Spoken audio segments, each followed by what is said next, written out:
He's a champion who doesn't want to fight. He's such a hardcore Bruce Lee fan, he eats popcorn with chopsticks. He'll risk his life for a rock video queen, but he's afraid to talk to her.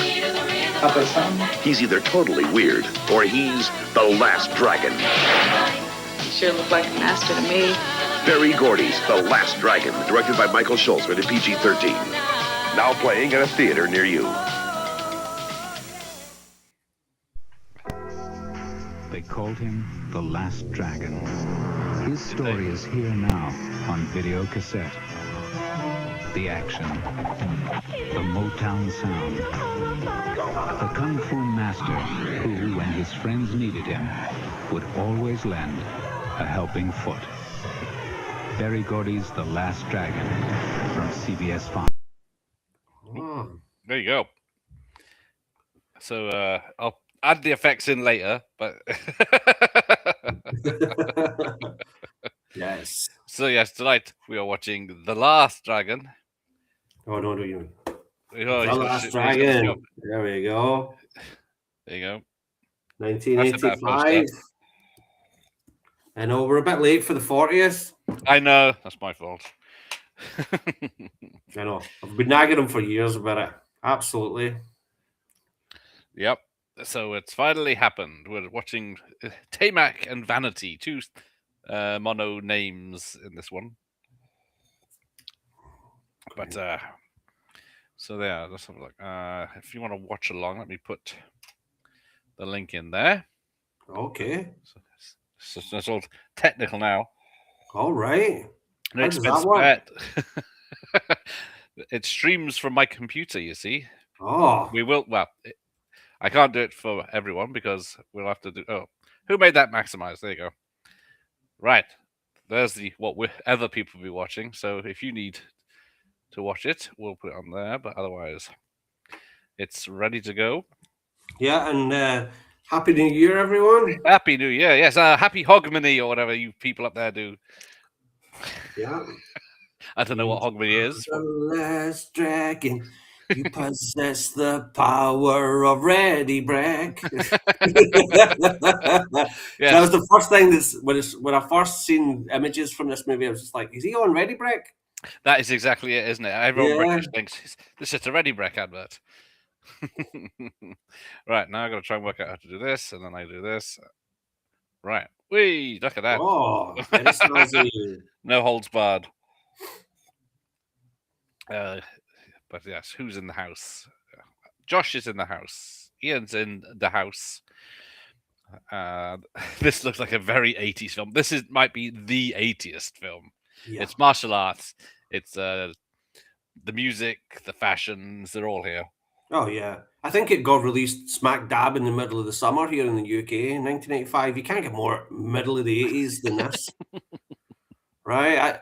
I had an old photoplay magazine that had Vanity on the cover. Ooh. And it had an article about The Last Dragon in it. So it definitely got a theatrical release here. And I remember it getting a better review than View to a Kill, which was released around about the same time. How dare they? What do they know about anything? It's a TriStar film. I think is it a Disney? No, it's not a Disney one yet. It's something else I'm thinking of. Oh, that's tomorrow's film. And That Rocks a Cradle is now a Disney film, isn't it? So, always was. Well, yes, it's Hollywood Pictures or whatever. Hollywood Pictures, yeah. Yeah, she's a Disney princess. They'll breastfeed other kids. God bless her. Why was Rebecca De Mornay? No, that's terrible. She should have been a Disney princess after that film. Yeah, after what's the Tom Cruise one? Oh yeah, Risky Business. Risky Business. She deserves it for that. She's fine. Unfortunately, I did invite the star and the director on tonight, but neither replied to me, so no one's joining us tonight, unfortunately. The great Michael Schultz and Tamac. So Michael Schultz fantastic. Who was 19 at the time of shooting this film. Tamac was 19 years old. Yes. And he was this fit, but as we'll see in a minute, he did do one of the stunts with the breaking of the arrow himself. It took 2 hours, but he did do it. Yeah. He's quite handy in this film. Absolutely. Yeah, this is a vanity project. Absolutely, it's her best role. It is. I mean, not to praise Vanity as an actor. I think she can be a bit. Well, what else has she done apart from? I don't want to Action speak Jack? ill of the dead. I don't Well, want to yeah. speak ill of the dead, but her best performance is in this film. I actually feel that her and Timac have really good chemistry. Yes, definitely. Yeah, She's very, especially when very she's like sexy. holding her hair and she's going, Yeah, you sure look like a master to me, right?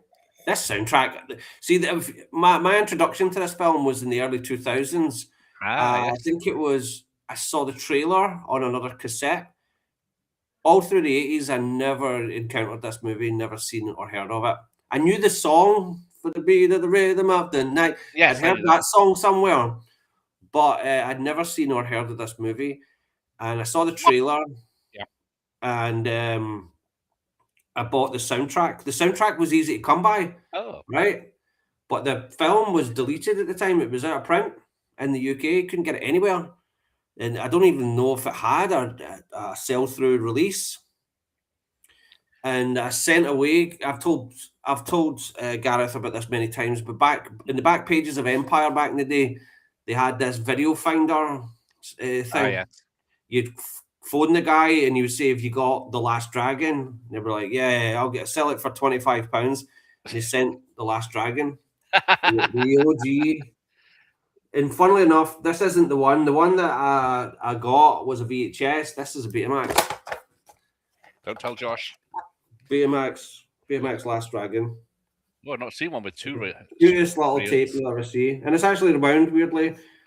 And yeah, I always like that about Betamax is they don't go in the same way as a VHS. Yes, they go the opposite they side. can use the same case. They just swap it around. Yeah, and I love the write up on it. The best fun film in months says best fun film in months says the Daily Mail. They wouldn't say that now.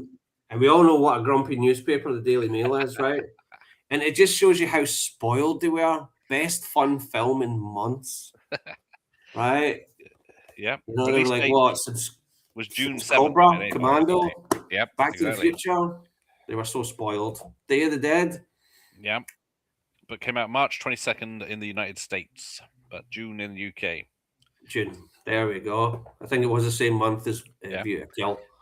Despite people thinking it was a box office bomb, it did actually make a profit. So yeah, it was not. It was a moderate hit, but it's just the critics were not keen on it. No, because my book everyone loves. Yeah, I think it was was it Last Dragon? Oh, it's got 2.5 stars, so it's up there. Oh wow, it's doing quite well for them. So they liked it a little bit. So who's here? Jason Grant is here. He's got 2 T-shirts of this.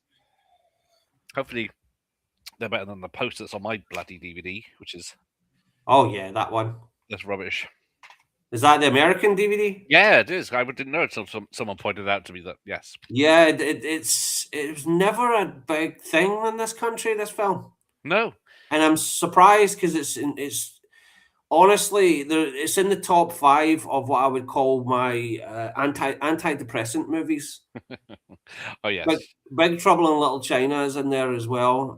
Smokey and the Bandit is in there. Just movies that just cheer you the hell up, and that's all they do. There's just so much joy.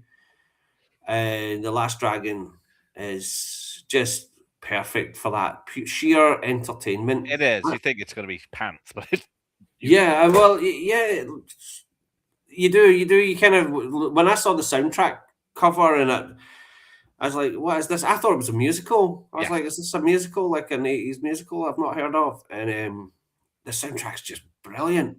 Every single track on it was perfect. There is a lot of songs in it. Yeah, and I think the point of the movie was to really showcase Motown's ability in the mid-80s, because at that time they were kind of falling off. Because a lot of their biggest artists had moved to other record labels. Michael Jackson, of course, and Diana Ross. They were not signed to Motown in the 80s, so yeah. Oh yeah, The Amigos as well. Oh yeah. Don't know about Men at Work though. I need to rewatch it. It's been a long time since I've watched Men at Work. But so Oh, second song. Take a shot every time there's a song on. Oh yeah, what's this? I love there's a Coke Oh, is the it. myth. There's no that you need the glow. That one. Oh, there's so many. Right. Inside You by Willie Hutch. Oh, inside you. That's where the song begins. Inside you. Oh, I'm not sure about the fantastic. cultural And appropriation it's of him got wearing the amazing hats. Temptations and doing the back vocals. Yeah, Phenomenal. Willie Hutch performed, wrote, and produced the song. Oh yeah. Here we go, Mr. Lee. Yeah, well seen at this point. What is it, 85? They've kind of kept Rick James off of it. Because I think at that point he burnt his bridges with Motown.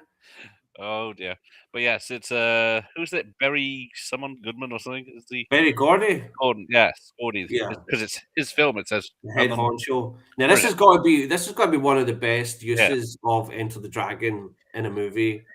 Where yes, the whole theater's going wild over it. because what's it, 85? It might be the only place you can see it. I don't know if there's And we're going to be introduced to probably the most iconic character in the whole film. sure enough. Yeah. But sure yeah, enough. it does say Berry Gordy's Last Dragon on the theatrical poster, but Yeah, no it says it here on the Oh, it the does old, say it. Very small print on the top left. there's it on the Betamax as well. Yeah, absolutely. It was a Motown movie. I mean, Yeah. he produced other films. I think Lady Sings the Blues, Mahogany. I'm not sure about The Wiz, though. Was The Wiz a Motown thing? I always think it is because I always think it is because everyone involved. But yeah, like you said, they Michael probably Jackson. left. Although that was the 70s. Oh, no, not the stereo. that's brilliant. That's such a good. It's a good cut. And yeah, just broke his ghetto blaster. Michael Willie did the song Inside You. It's my theme song. Yes, Here he comes. it was Roy Chubby Brown covered it. Because I don't know if this is supposed to be. This gang is not scary. Oh, he's fantastic. and this actor, is it Julius Carey? Yes, he's third? certainly no longer. Yeah, this was his favourite role, and he'd been in other things. I've seen him in The Disco Godfather, which is one of the old sort of Dolomite movies. That TV show he did with Bruce Campbell. Buckaroo, Briscoe County. Briscoe County, yeah, he's in that as well. And he sadly passed away many years ago. And he is genuinely really tall. That's the thing in this character. And it's funnily enough, I remember always thinking that Busta Rhymes kind of stole a bit of his idea from him. Oh yes, I can see that. And funnily enough, in 1997, Busta Rhymes did a song called Dangerous. Right. Where he actually dressed up as shown off in the video. Show. I got him, show. So, you know, he shows his respect to the Shogun of Harlem. Yes, it all looks like a fun cinema until you actually never seen the film before and you want to watch it. And then just kick it off and making a noise. Yeah, just a typical cinema in New York. That's just, you know. I don't expect Charles Bronson to kick the door in and start shooting the place up. Yeah. Good evening, he's over in England. At least they actually filmed it. He is. Yeah, they actually filmed this in New York. The Yeah, entirety that's a of big this difference. movie is New York, whereas Death Wish 3 is like... Yeah, because there's no real backstory. You don't know anything about these people. You just know he's got a rivalry with Leroy Green. Yeah, he's just like he said he got his inspiration from wrestling. That he's playing a wrestling heel. Bruce Leroy. Which is kind of it. You're the toughest guy. I'm the toughest guy. Let's find out. That kind of, this town ain't big enough for the both of us. Sure enough. I mean, no one is accusing this film of being deep or meaningful in any way. It's just sheer, unadulterated entertainment. There is a director's commentary on the DVD that I didn't get to. Oh, wicked. Michael Schultz he's quite a decorated director. Wash and Crush Groove, which we found out last week. I love Crush Groove. Yeah, never heard of it before. No one in the chat had heard of it when I met. It was on the chart show. Oh yeah, Crush Groove is a fun film. This is it had 1 week in the charts, a top 10 in America in when it came out. Did he direct it? Did Michael Schultz direct that? The most notorious one that I can think of that he directed was the Sergeant Pepper's Lonely Hearts Club Band movie, which is a bit of a mouthful. But his most famous film is Cooley High. That's like a cult movie from the 70s. That's his most Yeah, famous film next to this. I always thought I recognized him, but he is quite old now. Oh yeah, he's been around a long time. But Cooley even High sounds fun. being an African American director, he's quite well respected amongst African American directors. So like Spike Lee is highly inspired by Michael Schultz. He has said that in numerous times. He's done a few TV shows, American superhero films like Arrow. Yeah, Car Wash. Yeah, that's right. He did the Car Wash movie. Yes, look at that. It's actually cheaper, Professor, than the StreamYard, but whether it lasts or not, we'll see. There's a big duck out in the crowd with a pink tank top and exploding. Oh yeah, that's a real threat. I mean, do you remember these? That's exactly what it was like. Car Wash. Leroy, I'm gonna get you. Bruce Leroy catches bullets with his teeth. A little bit of foreshadowing there. A little bit of a tell don't show. Yeah. You wimp. I remember at first I was a bit put off with the whole glowing thing, the sparks and stuff. But I kind of like it because it gives the film its own sort of signature. I love it. Because even if you forgot what this movie was called or anything, he goes, "Is this one where the guy starts glowing when he's doing martial arts?" So it's like, oh yeah, that one. It does. It does make it iconic. Yeah, this character with the villain Eddie Arcadian, and it's funny, with Berry Gordy being the owner of Motown Records, one of the most legendary record labels of all time, and here they have this guy who is the sort of basis of a criminal record label owner type character. It's a bit hypocritical. Yeah, it's the legend from Dumb and Dumber. I can never remember his name. The gas man. It's Christopher Murney, Eddie Arcadian. Christopher Murney. He also shows up in. Mike Starr. You're talking about the other dude. Mike Starr's the thug. Yeah, right. I was like, yeah. He's the clown in Uncle Buck as well, but can't recognize him. The Bodyguard. I remember seeing him in that. He was one of Whitney Houston's bodyguards that was crap, and Kevin Costner beat his ass, which just wouldn't happen. Who wins a fight between Action Jackson, Shonuff, or Dolomite? Action Jackson. Sorry. Yeah, I think he would just lay waste to all of them. Yep. At the same time. And he's the only one. He's the only one that gets to bed vanity. She might be high. Oh no, she's straight by then. Right. He's in a handsy bit Bible salesman from Maximum Overdrive. Is that the balding bloke? I love her console here. Here we go. So Vanity's hot. Weirdly, Diana Ross visited the set, and she ordered for that set to be made her actual tour set after they were finished with it. There we go. There's the bars. It feels like what else did they sing? That's fantastic, and it's like let's just stop the movie, have a music video in the middle of the movie. Perfect, right? Yeah, I think it does that a couple of times. There's a couple of times in the movie where it just stops to have a little music video.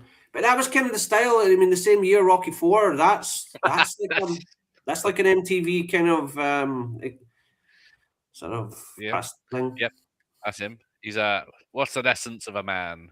I'll try to be better, or whatever he says.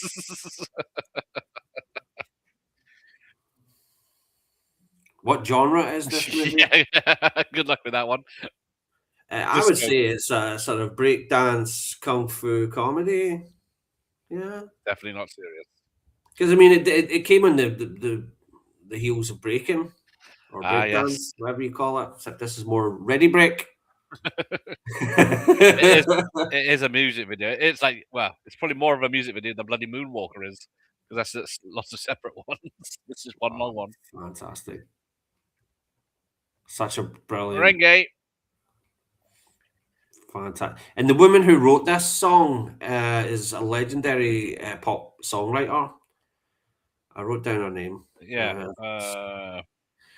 And what was Where is it? Diane Warren. That's it. She wrote this. She also wrote "Nothing's Gonna Stop Us Now" by Starship. Oh, there you go. If I could turn back time. Oh, Yeah. there you go. She had, she wrote the song that molested that battleship. And the Pièce de Résistance. I don't want to miss a thing from Armageddon. Yeah, she wrote that too. That's a good one. But yes, Xanadu, Last Dragon, or Breaking 2, Electric Boogaloo. So hold on. Nothing's Gonna Stop Us Now. Was that not in Mannequin? Yes. Yeah. And I Don't Want to Miss a Thing was an Armageddon. It sounds like she just really wanted an Oscar for Best Song. Well, why not? You got William H. Macy's just turned up. Oh, yeah. William H. Macy just walks on and is like, hey, trust me, I'll be famous in 10 years. Yeah. Wait till you'll know me then. Yeah. And, Jurassic Park 3. He looks like he's still playing the character from Boogie Nights, isn't he? He's like in a tracksuit. We need to get the script ready for tomorrow. Getting no respect. You know? There you go. It's a kung fu romantic sci-fi musical action comedy. Yeah, and then followed the next year you've got Big Trouble in Little China. What the hell is that? And that falls into that category of awesome of antidepressant movies. Seriously. Arcadian. Eddie Arcadian. But yeah, this you don't expect it to come down from the lights, but yeah. Who runs it is funny. He's like he runs an amusement arcade, so it's like, oh, that is brilliant. Yeah, so I can see Diana Ross's point though. She must have been like, oh fuck, yeah, I want that. But yeah, she's shaking and the whole thing's shaking. You think, how safe is that? Yeah. Thing? This is excellent. No, this is excellent. Vanity is just one of the most beautiful women ever. I'm sorry. Yeah, even with that bad hair, right? I know the 80s hair is kind of terrible, but she makes it work. Yeah. It's so gorgeous. But William H. Macy's he's W.H. Macy in the credits. Ooh. There you go. Thomas Macy as above, but without the music. Unless you count John Carpenter singing at the end. You got big trouble. In Little China. That's fantastic as well. But yeah. Because I guess America had Soul Train and stuff like that. We had Top of the Pops. So I don't know how many we never got Soul Train arrested. Because so many American acts never really got any exposure over here. I don't remember Rick James having a hit. No, I didn't even know who he was. No, I heard You Can't Touch This before I heard Super Freak. You know, which I'm embarrassed to say, but it's true. Yeah. Never came on Top of the Pops. It's the bit where she does that elevator door. And it's fantastic. She's doing this crazy dance. My Cloud Crowd. But poor Vanity, she was really tragic. You know, she got mixed up with Nikki Sixx from Motley Crue. Oh, you're just doomed if you go with that guy. Right? And one of her, I don't know if it was her husband, I think she married a guy who was a serial killer. He was an American football player that was a serial killer. Jesus Christ, he had no luck. Yeah, I mean, I know she was one of earlier on. I think Prince stole her from Rick James. I think I might be wrong, but I think she went with Rick James before Prince, and they had this rivalry. And Prince sort of stuck it to Rick James by stealing Vanity, making her a star. She did Cairo at this. She only died in 2016. I thought it was in the 90s. No, it was a sad day. I remember but our most famous song is "Nasty Girl," which was written by Prince, and they used it in Beverly Hills Cop at the strip club. Yeah. Did you know you're a nasty girl? That one, fantastic. Ooh, yeah. I don't rate her as an actor though. I think this is her best part because this is playing to her strengths, Yeah. right? But the worst performance I've ever seen from Vanity is to what's the Frankenheimer Cannon one? 52 pickup. 52 pickup. There's a scene in it where she's going to be kidnapped and she's getting rammed in this car and she's trying Oh. to scream. She's acting terrified and she can't do it. She's really bad at acting scared. You know, it's where you would have went, right, we need William Friedkin here to actually terrify this movie. It would just make the scene so much better. I love 52 pickup, but Vanity is the weakest part of it. She really is. Yeah, it doesn't God need rest all, her, you know, all this. she's Denise Matthews, she's a great Canadian. Yes, that's it. But yeah, 52 pickup. But yeah, she like takes a shine to. Yeah, the music kicks in, the romantic tune. She's her. I love his performance. Right, I know Yeah. that Timac has not been a major actor and he's done a few TV appearances and stuff, but he really plays that sort of innocent, Yes, sort of it's very dork. believable. Right, because I mean, he's all he cares about is becoming a kung fu master. Right, that's all he's interested in, and you believe it because of his performance. And they have that hilarious scene later where he's actually trying to act sort of street, where he's going, "Hey man, what it look like?" Right, and he's rubbish at it. Right, But yeah, he has to play someone being rubbish at being street. and he has to ask his little brother for like dating tips, which is a brilliant scene. And Leo O'Brien, who plays the little brother, yes. Richie, he's phenomenal, and he had a really tragic end as well. Great. I know for one of the most uplifting movies I've ever seen in my life. Some of the actors have had. But yeah, Chaz Palminteri, yeah, he's one of these thugs. Yeah, he's the driver, I think. He gets kicked through a window in a minute. Yeah, I know. But yeah, they would.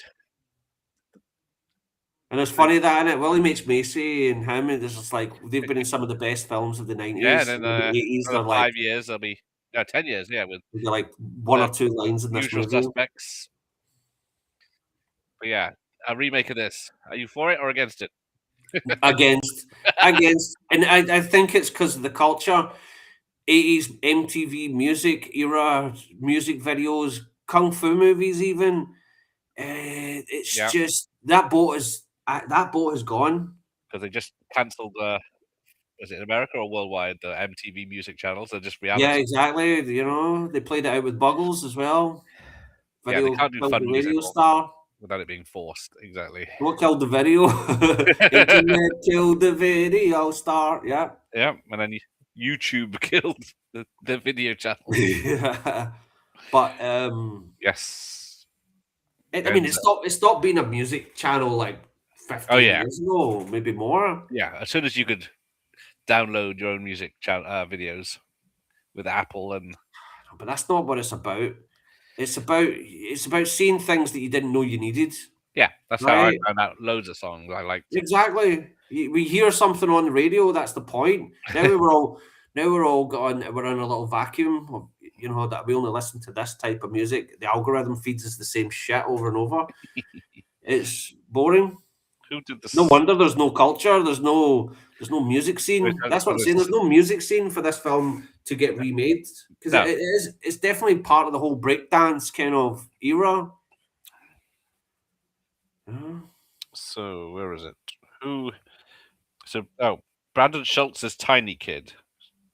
So it's the director's son there. Oh well, nepotism runs rife. Nabaj is Nabaj. Yeah. And yeah, Ron Van Cleef is Geronimo. The composer was Michel Segal. Michel Segal, okay. Don't know that one. It's not as manly as Steven. He is known for the Phantom of the Opera, the 89 version with Robert Englund, The New Adventures of Pippi Longstocking, and the Human Centipede 3. Oh, the best one. Oh, and Natty Knox, which is a recent Dwight H. Little film. Well, which is why I got to talk to him. Something like that. So what we normally break down the ranking of how it did at the box office. Do we want to venture that Yeah, far? yeah. I want to see what it was close to. What was Right, beneath it? pick Obviously, a there was a number Burt out. Reynolds movie that was like a distant like Pick 50th. a number between 1 and 200 then for this. Number between 1 and 200 for 85 for Last Dragon. I'll say 66. And the survey says Death Wish 3 at 54. 66 is Real Genius. And I don't It's see higher it. than that. It's higher than those two. It is higher than that, yes. Year of the Dragon, 47.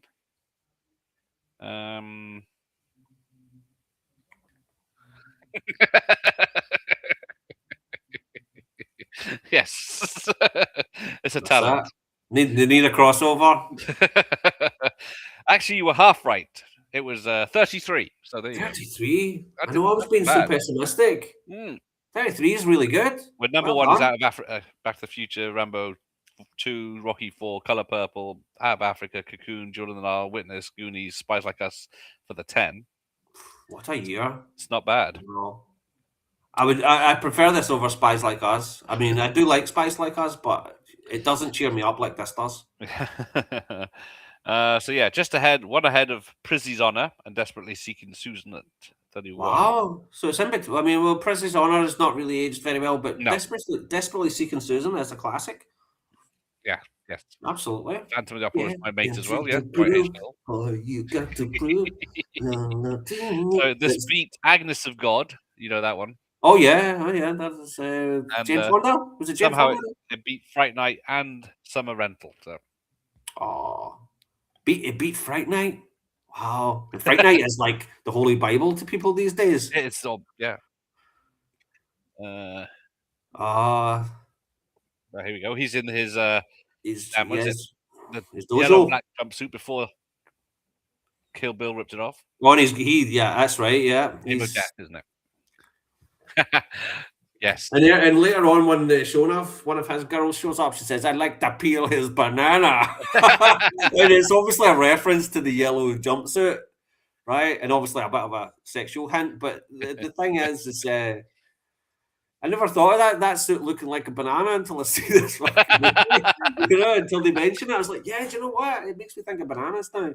See, that's the thing with it does have a few sexual references, but nothing major. It goes over your head. If I was a child watching that, it would have all went over my head. You know, she's going to show me some moves. It doesn't offend me, but it got a fucking 15. Right down the bottom there, 15. 15. PG-13, probably in America then. If I had some light. It's just criminal, isn't it? It would have been a PG-13, but still, even a PG-13 is a bit strong. I don't know. It might be a 12 now if they've ever reevaluated it. Let's have a look. Maybe for there we go. They've got the bloke definitely not a 15. Pretend to be karate. I don't even think anyone ever says a bad word in this film. No, I don't remember any swearing. The violence is real. I suppose it's martial arts in it. Yeah, they had a stick up their ass about martial arts in the 80s.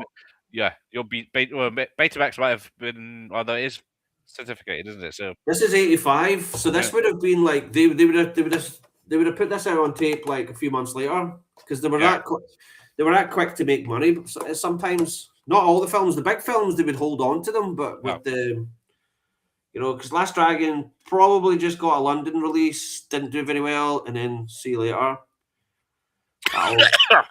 That old chestnut. That's what I hated about in this country is the movies wouldn't travel. Yeah, it was cut in the 15 cinema was cut, and I think it hasn't been released here by the look of it on DVD.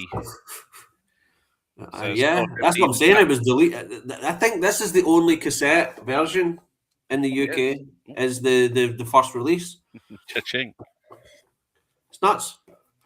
But yeah, when I got that, I got the VHS, and then lo and behold, even though I spent like 25 quid, which was a lot of money in 2001 or 2002, right? I found it in a store for 50 pence, and it was the Betamax copy, and I was Bloody like, hell. "Oh, you're coming with me as well." Yeah, that's doubled in price. Yeah, so yeah, I had to double dip on The Last Dragon, definitely. Oh yeah. I don't know who the costume designer was for this, but Because I did the same with Buckaroo Banzai, right? That was one of those deleted films at the time that I couldn't get, and I watched it and I was disappointed because it made no sense, and it grew on me. But The yeah, Last same. Dragon was just instant love. It's I was only a like, few years ago this I watched it movie, for the first time, and it was this movie just gives me what I want. yes, it's I was gonna say it's the martial arts equipment and a bit of violence at the end, which it's not really a martial arts Well, I film. suppose there's a part where he's trying to drown him, isn't there? The probably kids will, imitate that. Good. Those kids we don't want to have around anyway. Oh Yeah. dear. Beast, let it go. Yeah, that got dark. I don't have onesie, but I'm in jogging bottoms and a t-shirt at the moment, so I've not tied myself up tonight. Yes, yeah. Don't have my kung fu suit on tonight. No, I haven't got anything close to show enough. I thought I'm not going to. Yeah. Yes, you can show as many guns as you want, but you can't show nunchucks. Yeah. But Terry It was knows the someone in a pub that can get you nunchucks, a gun. chainsaws, Yep. zombies, and cannibals. Those were the ones that the censors were just like, right, you can't even mention them and stuff. Yeah, he's Right. been filmed in this. Yeah. This kid's cool as well. Oh, that's him. Yeah. Is it Leo O'Brien? I think his name was, and he got severely attacked Oh. in his later life. He got stabbed like repeatedly, but he survived it, and then he just died mysteriously. Oh, Which wasn't actually related to him being attacked. I think he only lived till about 41 or something. Oh. And it was a shame because he was really good in this movie. He also shows up in New Jack City as well. That fun time. But he steals every scene he's in. Every scene he's in, he steals, and especially when he's giving Leroy like sort of dating advice, and you're like, how does this kid know? Right? It's just so wrong. Yep. Which makes it funny. And he gets the last line in the movie. The best line in the movie is the final line, which is, "That's my brother, and he's the master." Right, and it's a great line because he just embarrasses himself at the very end of the movie. Timac is like trying to talk to Vanity, and then the music stops, and he's like, "You're gonna show me some moves." And everyone hears him, they're all laughing at him, and it's like, "Oh no!" But he's like, "Hey, don't laugh at him. That's my brother. He's the master." You're just like, fucking, and it's just that one line that just puts it over just that little bit more. Even though you're in a great fucking mood at the end of the movie, that line just takes it just a little notch higher. That's my babe, pup. That's my date for tonight. Great. What is he, 12? yeah. I know. He's like, he's so confident though. He's like so gonna run away with Vanity. Good luck if he's going after Vanity of all people. Yeah. There's no doubt in his mind that he's going home with Vanity tonight. That's brilliant.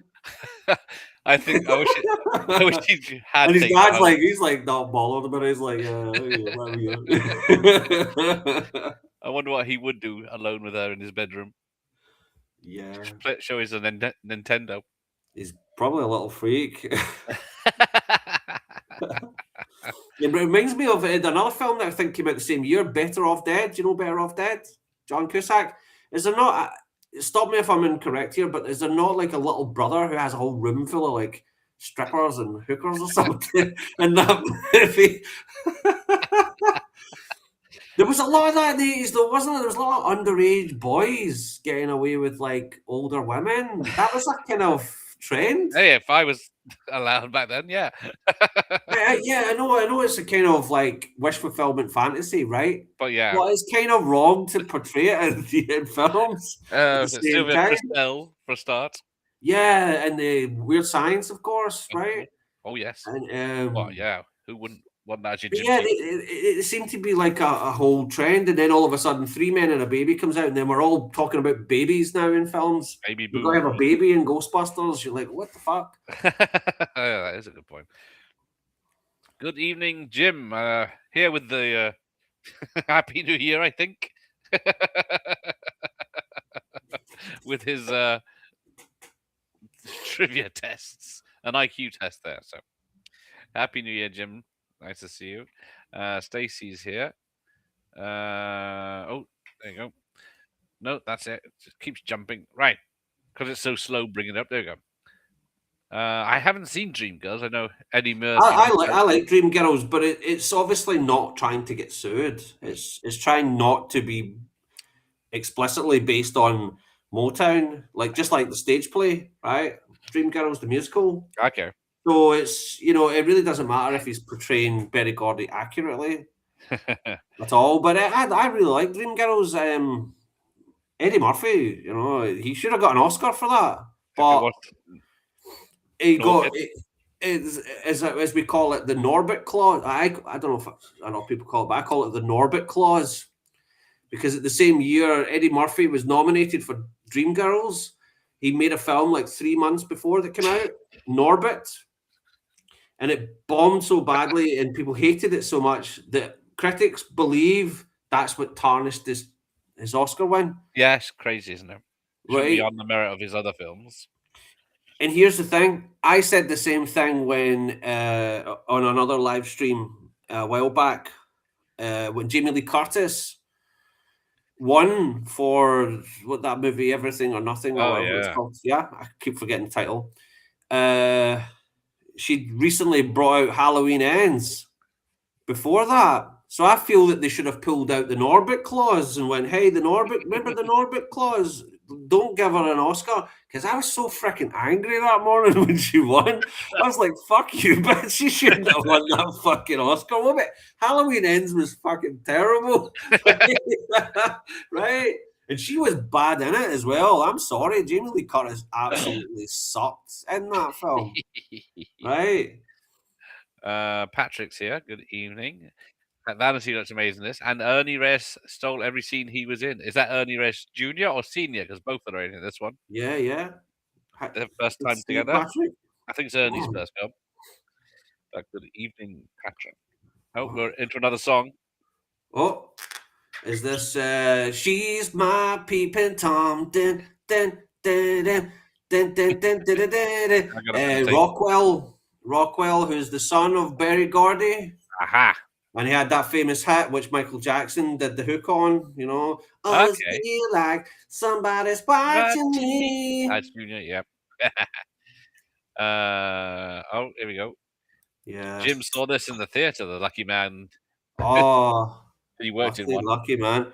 Well, back in the day, or just on back in the day, he back in the day, in the 80s. Oh, so he saw everything lots. Because I know that there was a lot of sort of retro screenings last year. Not here in the UK. The UK doesn't give a shit about this movie. I'm surprised, and they're missing out because anybody that I've shown The Last Dragon to has been blown away. Seriously, and I feel like I'm doing God's work when I'm showing them The Last Dragon. I think it's because I watched it because of you as well. So there you go. Did you really? Wow. Larry's here as well. The Americans are coming in. Jonah. Yes, Ernie Jr. was in Red Sonja. That's it. Get this. Pull up the drawbridge and get out the arrows. But yeah, someone said earlier this is what's the name? Red Sonja. Oh yeah, that's right. The little kid that does karate. Who did Girls Just Want to Have Fun? Who directed that film? I have no idea. Who's the woman? The singer. The woman, Sarah Jessica Parker. No, the singer. Singer. Oh yeah, Cyndi Lauper. Yeah. So all right. Okay. She's a lot based on her. But yeah. Shitty movie. My theater was in the middle of a white suburbia, USA. The general reaction to this movie was, "What the fuck?" God. Not in New York. No. That's a shame. Oh, they didn't know they had it so good. Yeah, he saw it back in the day as well. Nice. Absolutely. I Um, wouldn't have missed it. I wouldn't have missed it if it got. See, up here in Scotland, right? See, the way it worked is a film would come out in London, and if it didn't do well enough in London, it just wouldn't go anywhere. Yeah. It wouldn't travel up north. Because Gareth got to see Big Trouble in Little China in the theatre, right? The lucky beggar.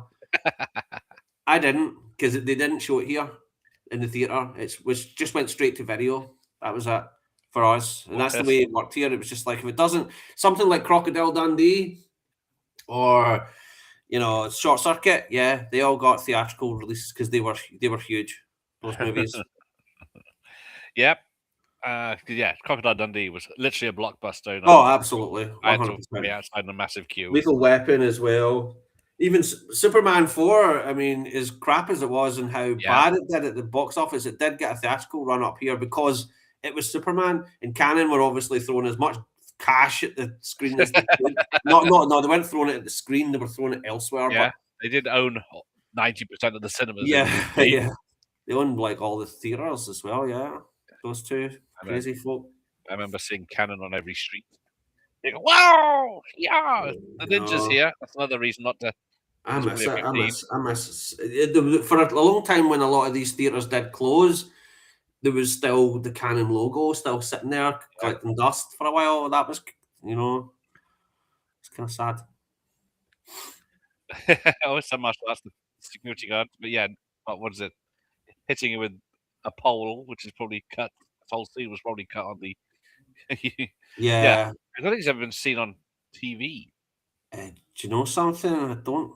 Oh yeah, right. Okay. So this is interesting because like later on when Eddie Arcadian he has a conversation with her when he's been really mean to her because he's trying to promote her as a singer. Yes. The whole point of it is he's just trying to get her as a singer on Vanity's 7th Heaven TV show. And she's like, no. And she's got every right to say no because she has actually garbage. But luckily enough, it's the only song from the movie that's not on the soundtrack. Is the one that she sang, right?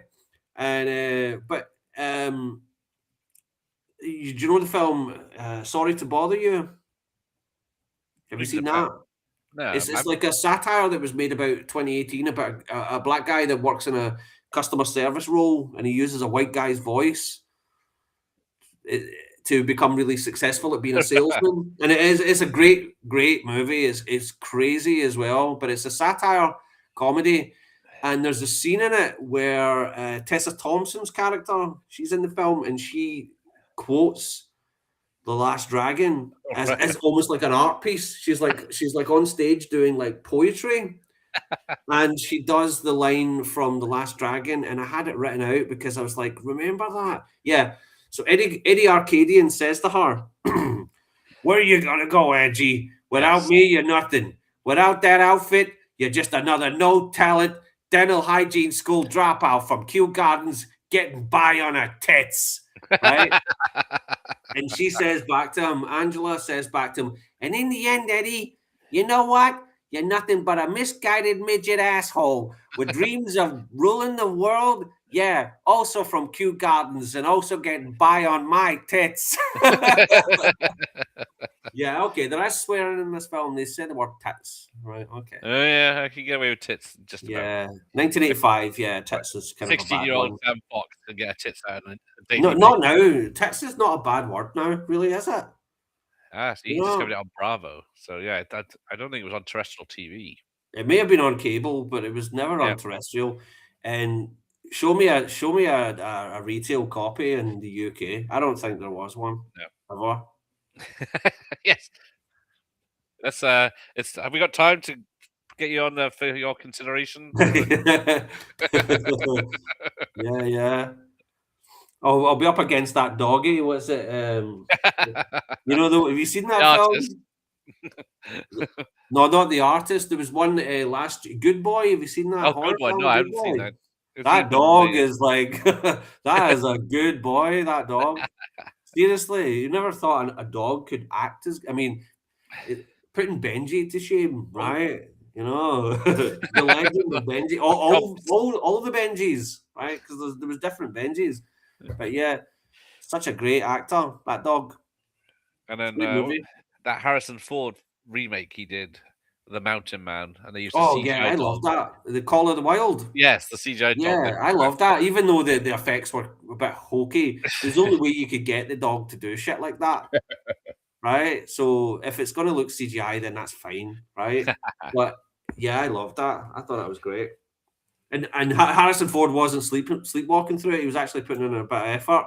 I've heard that. I Right. haven't seen it, but yeah, I saw the behind making of it. Here we go. We're in Chinatown. I see Playboy. I see the good old news agents on the corners. Yeah. Yeah, they do make they still can't help but make New York look kind of shitty though.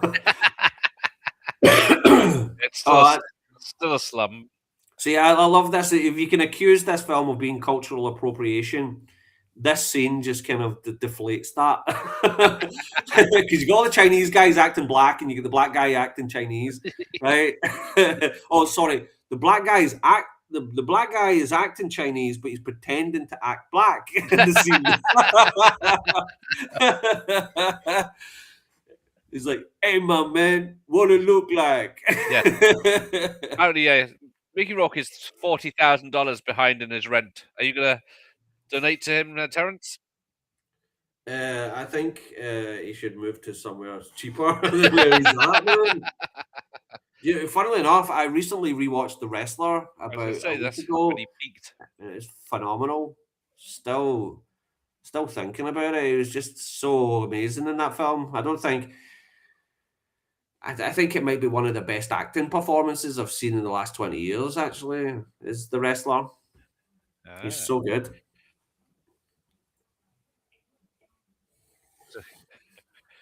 But yes, Labyrinth I will be doing in June. There you go. Oh. That's when its anniversary is. It's like, go back, Sarah. Go back before it's too late.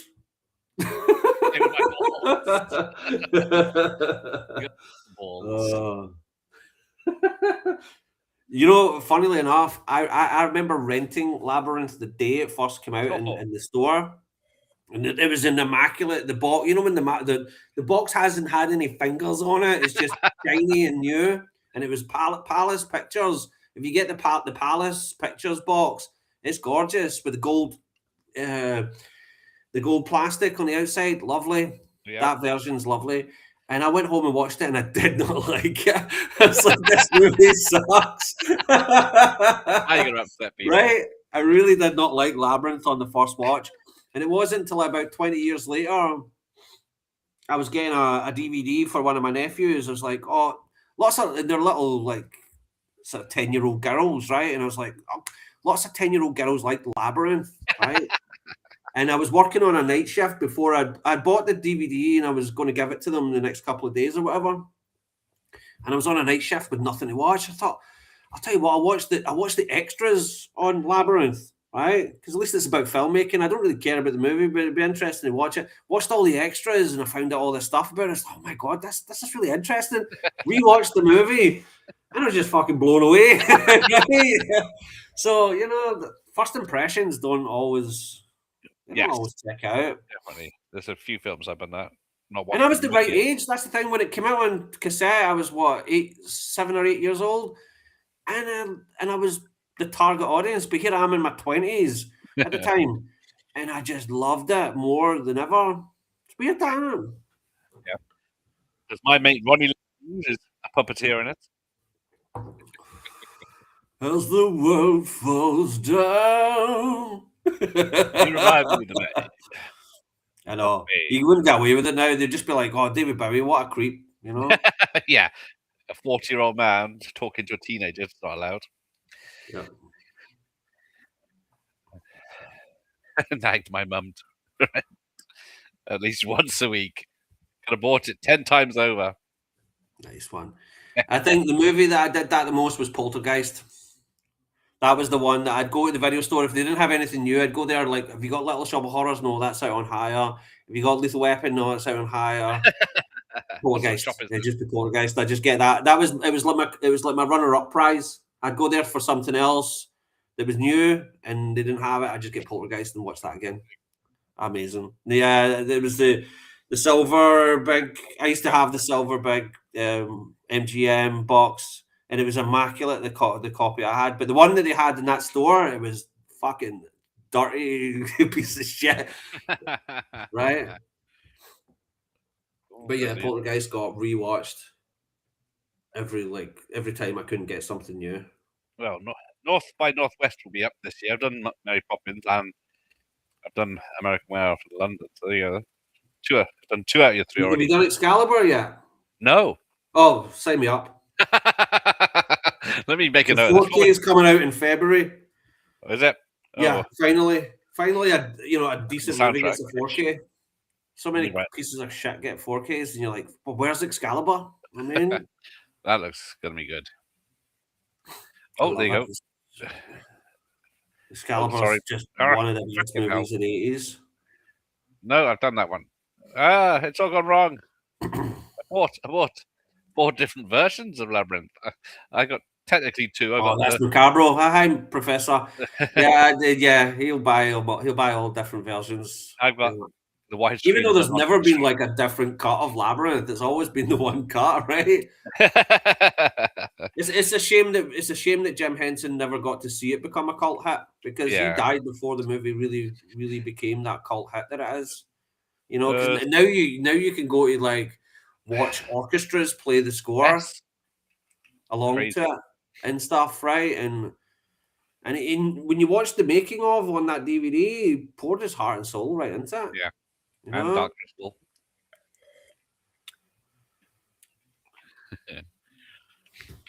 Oh, it's getting serious. The black pizzeria has been swept up. You So- got to dragging your pizza to Daddy's Green's Pizza. That's what it is. There's so many great quotable lines in this movie. It's just perfect. Honestly, for what it is, right? It is a perfect 5-star film, because it's not pretending to be The Godfather. It's not. It No. has no aspirations of being the greatest martial arts film or the best comedy in the world. But it combines so many great elements, and it just has so much momentum of fun and cheese and 80s greatness. It's flawless. I would honestly say this film is flawless for what it is. Yeah. Right? Because that's the thing about film criticism, is that you criticize a film and you compare it to other films. You can't compare Easy Rider to Citizen Kane. You can't. No. Right? But they are both perfect movies for what they are and what they represent. Right? And The Last Dragon is one of those films. It just stands out as one of the greatest 80s films. I'm sorry. You know, and Vanity was beautiful, perfect, yeah, she was top. amazing. Or as people up here in Glasgow would say, I wouldn't kick her out the bed.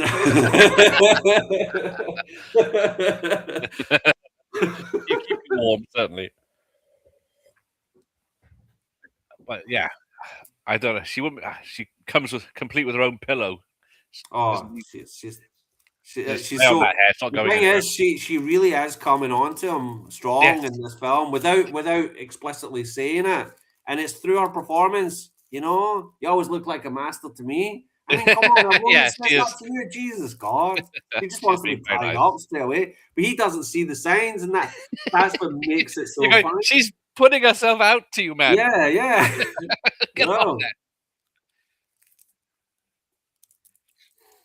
It's terrific. Oh, there you go. You mentioned that. Yeah, was it Never Too Young to Die? Oh yeah, she was in that. Yeah, John I Stamos. still haven't seen that. Oh. Gene Simmons. Don't, says Jim. One of the worst. Okay, I'll take your advice. Yeah. I mean, Gene Simmons really is an actor. I can't say. I personally, I don't really like Gene Simmons, to be honest. who is Gene I think that rubs off on him when I see him. I mean, Runaway is probably his best performance because he plays a Oh, villain. that Gene Simmons, yes. What was Not the Gene one with a with G. Rutger Hauer? Yeah, I love Wanted Dead or Alive and Runaway. Yeah, Wanted Dead or Alive. Yeah, he probably does suit villains because I don't know. He's not a very likable guy. No, I've never been very likable. I love Kiss, got right? an A great rock and roll band, right? But Gene Simmons is just, yeah. He doesn't endear me. He doesn't do anything to endear himself to anyone. And I've read a couple of the books that he wrote as well, and he just seems like a sort of self-absorbed dick. Yeah, I guess being a rock star. Right? He was playing himself in an episode of CSI I watched the other day.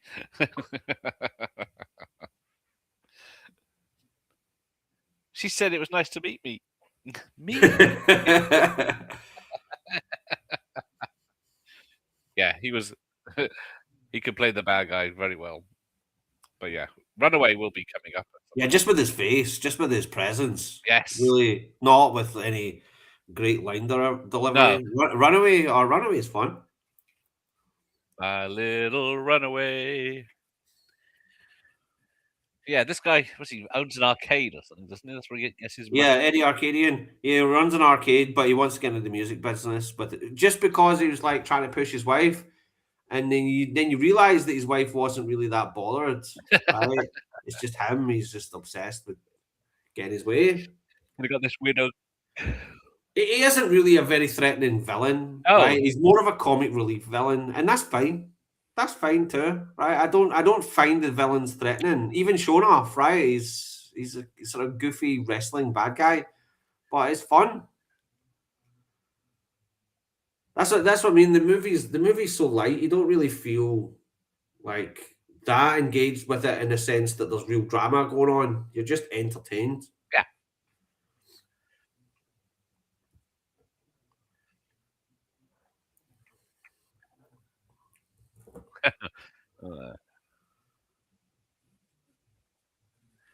Saw James Simmons walking with our San Diego Comic Con. They guess they were filming something because security detail did not allow anyone to take pictures. Yeah. That's what I'm talking about, right? It's like it really is just his farts don't smell. I don't know what the fuck she's wearing on her tits. Yeah. Very 80s, though. Which is foreshadowing that line, the great line. And I remember watching Sorry to Bother You, right? Because it doesn't telegraph this. It's just there's a bit where he goes, Lackey Stanfield is the main character. He goes to see his girlfriend's poetry recital, right? And it's the lines from The Last Dragon, right? And I was sitting there watching it because they don't tell you, right? It's just like, they just start saying it, and I was like, I know that line from somewhere. It's from The Last Dragon. Yeah. And it was brilliant. That's you need to see Sorry to Bother You. It will blow your mind. I can't tell you anything about it because the ending's like any good satire, it goes right off the rails. Okay. Right? A good satire does that. The Doctor Strangelove, Natural Born Killers, go right off the rails. That's how you do it. And yeah, Sorry to Bother You. We do it. Tense. Sorry to Bother You. I can know that. Yeah, I think it was 2017 it came out. Yeah, don't watch a video about it or read it too much about it because it's full of spoilers. It's crazy. But yeah, and expect crazy. If you're kind of like, oh, I'm not up for a crazy movie. Because it's crazy. And the only thing you'll really notice is The Last Dragon. But oh, Josh has seen it. Andy and I've seen it. There you go. It's just me that. Oh, yeah. It's brilliant. It's one of my favorite films in the last 20 years, to be honest. It came out in 2018. They don't really make satire comedies anymore. No. It's really kind of a dead genre. And well, it's not a sub-genre, I suppose. Sub-genre. It sounds familiar, maybe.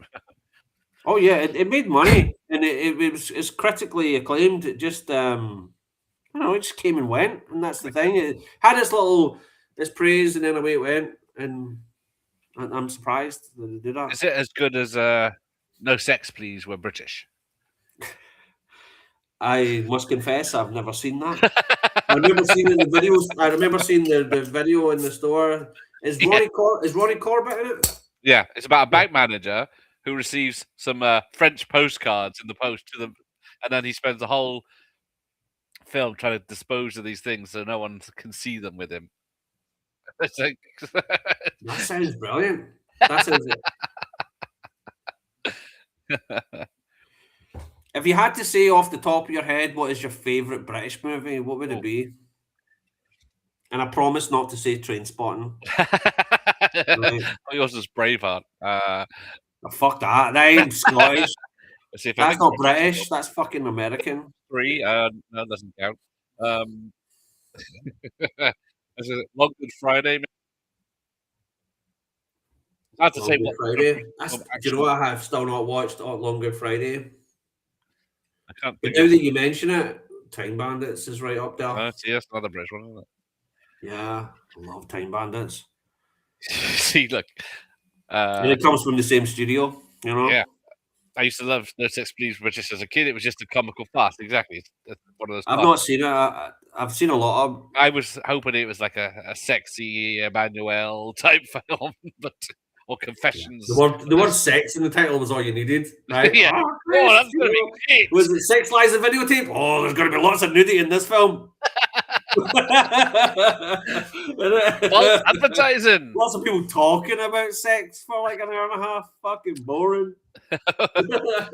They got Rita Look at Silva the girls in it. like- Yeah, she never takes clothes off ever. Just smut. And that was a hit. Sex Lies and Videotape was a big It was hit. massive. Was it Steven Soderbergh's first big film? Yeah, I think it was It's his, like, feature, oh, it was his sexy. debut movie. Fucking hell. Oh, Clockwise. I forgot about Clockwise. I watched that last year. Still holds up. The one that I always remember in the video store that everybody was always like going, "Oh my god!" was tie me up, tie me down. Remember that? I think it might be Pedro Almodovar. That's Maybe yes, one of I knew his it was better than movies, something. and it's probably got very little sex in it as well. I've never watched it, but I just remember seeing the box cover. Yeah, and it's you see tie me all up, tie me down. I was like, wow. Jade as well. That's a false advertising. Yeah. Oh, here you go. She's flirting again.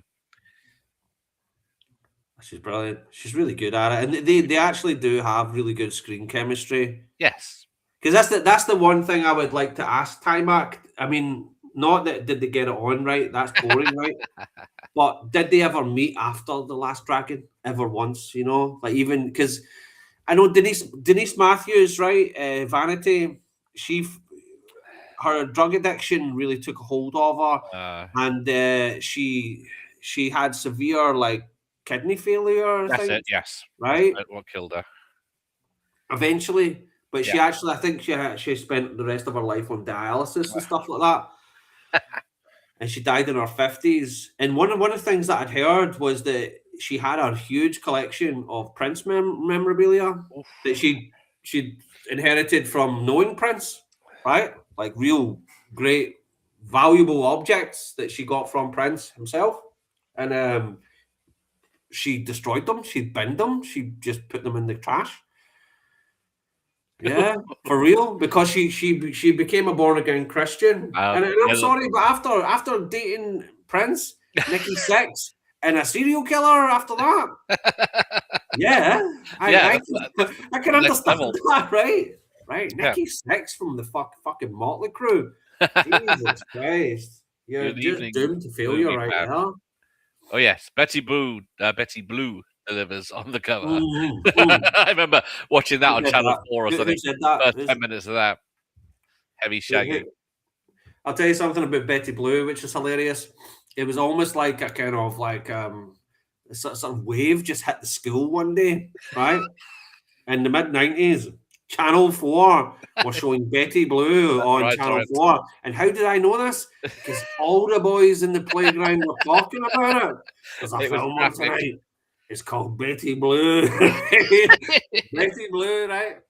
And yeah, I checked it out. And hey, it has shagging in the opening scene, right? And that's what everybody's saying is like shagging straight away, right?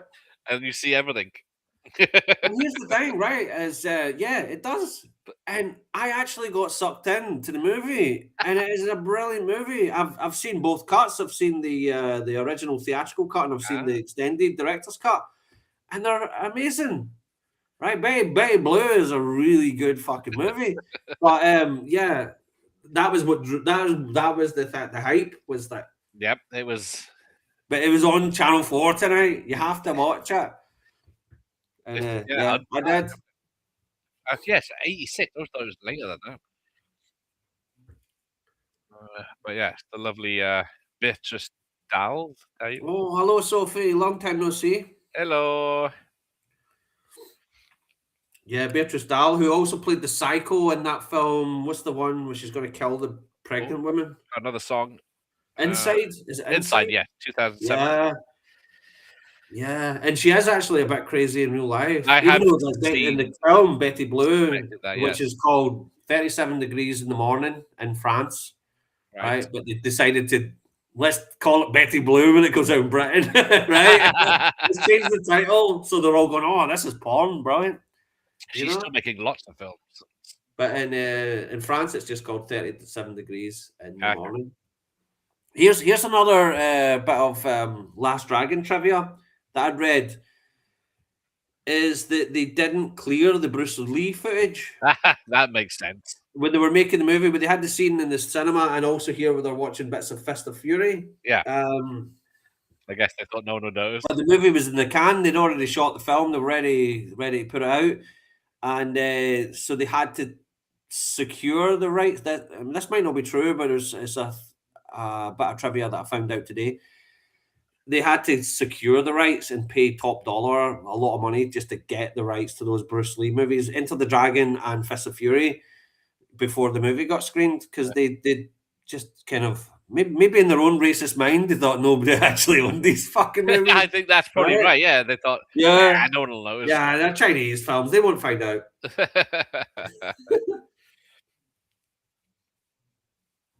There you go. Even though Enter the Dragon is. She says that to a Bad good Jeff movie. as well, so don't trust her. But here's something that I read in a tabloid years ago, right? I didn't go looking for it on the internet today, but it was something I read on a tabloid soon after Denise Matthews' Vanity passed away, is that Michael Jackson, right, Yeah. got Vanity's eggs to make his kids. If you want good looking Right, kids, this was in a tabloid like soon after Vanity died, right? People magazine or some crap like that, and it was like Vanity like got paid by Michael Jackson to like use her eggs to make his kids. So Yeah. Definitely not showing these fights and nunchucks because they're cut out of the UK VHSs. nonsense. And then they cut out the poster and no retreat, no surrender. So, uh-oh. Stop looking at Bruce Lee and look at her. Oh, do you know what I would say is the greatest British film? And I don't want to get all pure film snob on you, right? But the best British film I've ever seen in my life is The Life and Death of Colonel Blimp. Have you ever seen The Life and Death of Colonel Blimp? Heard of it. It's from the 40s. It's an anti-war film, Right. right? Made during. Well, I wouldn't say it's anti-war. It's a war satire. It's a satire on war made during the Second World War by British filmmakers, and it's in Wow. color. It's beautiful, and it even has like the lead character being like this sort of idiot British general whose best friend is a German during the Second World War, right? You need to see this fucking movie. It's actually like so ahead of its time, and weirdly it was weirdly controversial at the time. I think Winston Churchill disliked it because it was trying to humanize the Germans and also make the British look stupid, even though it's a great story. We can do that on our own. Yeah, the life and death of Colonel Blimp. Yeah, Modern Life and Death. Same guy, Powell and Pressburger. Yeah, I think, but my personal favorite is Colonel Blimp over Life and Death. To be honest, and it's gorgeous. It's so cinematic. It's when you watch modern films, you look at Christopher Nolan kind of movies, you can see the inspiration coming from Powell and Pressburger. Just that epic scale and just the shot choices, the cranes, all that stuff. Oh, there we go. He's off. And it's weird. This came out the same year as No Retreat, No Surrender. It was almost like 1985 was the year we all paid tribute to Bruce Lee on the big screen.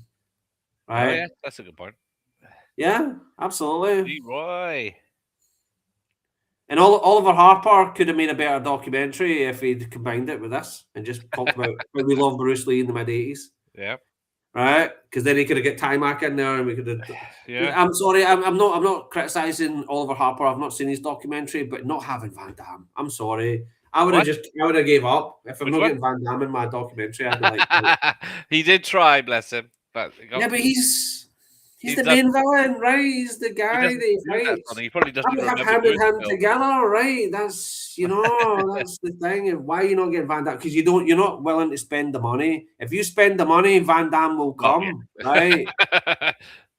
I'm sorry. That's all I'm going to say. If you give Van Damme enough money, he will show up. He will fucking sing happy birthday to your pet poodle. Right? He wasn't he doing it. done anything for a while, but yeah, he definitely wanted. I'm not accusing Oliver Harper of being stingy, but I'm just saying that you're not grabbing me without having Van Damme. Sorry. He hasn't made a film since The Gardener last year, which was terrible. Oh yeah, I've heard about that. The French one, yeah. That yeah. French one, what was it? Did you watch it? Yeah.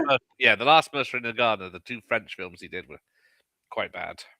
Jesus. Oh my God. But Kill 'Em All's sequel in 2024. Yeah, so he's not busy, right?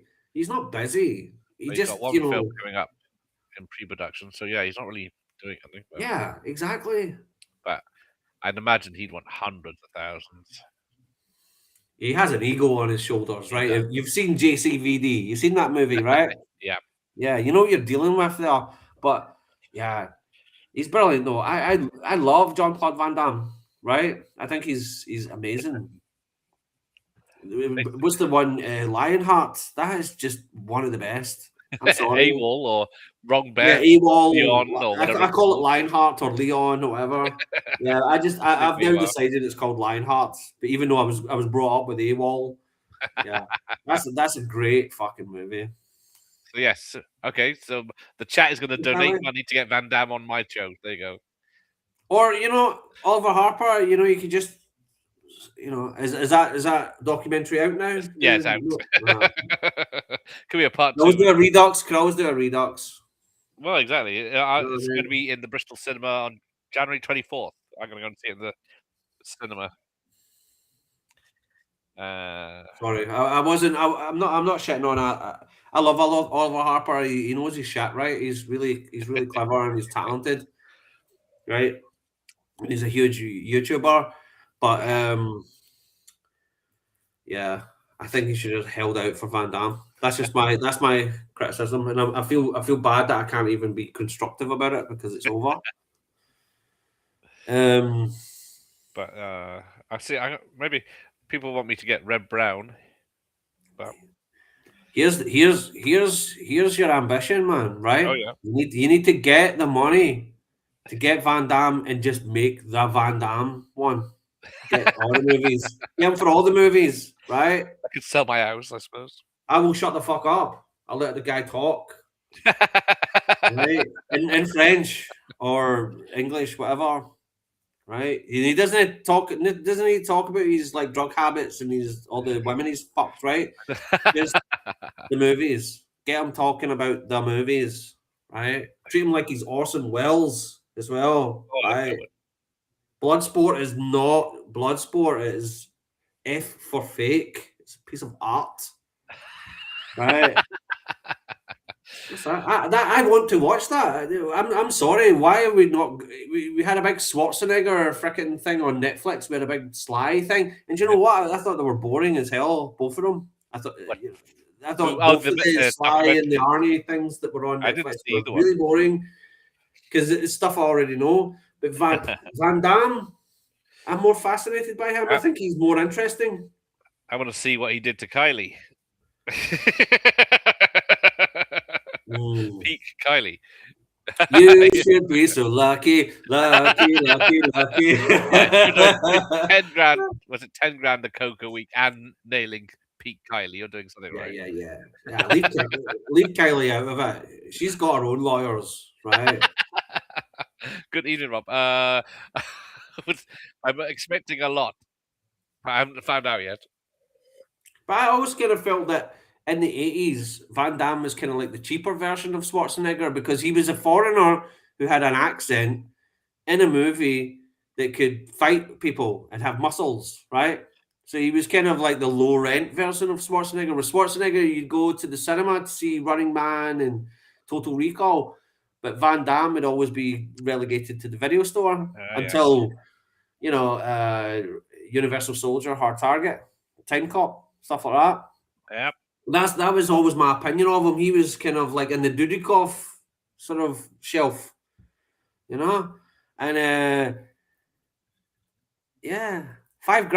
You pay $5,000 for Van Damme. That would be his asking price. I think it's a lot sit more down than and that. have a chat. I think it's going to be a lot more. I could say I'm from the BBC. That'll get him. Oh, and you sound like it too. BBC Scotland. No, don't do that. Keep that voice. Keep that voice, man. Hey, it's the big yin.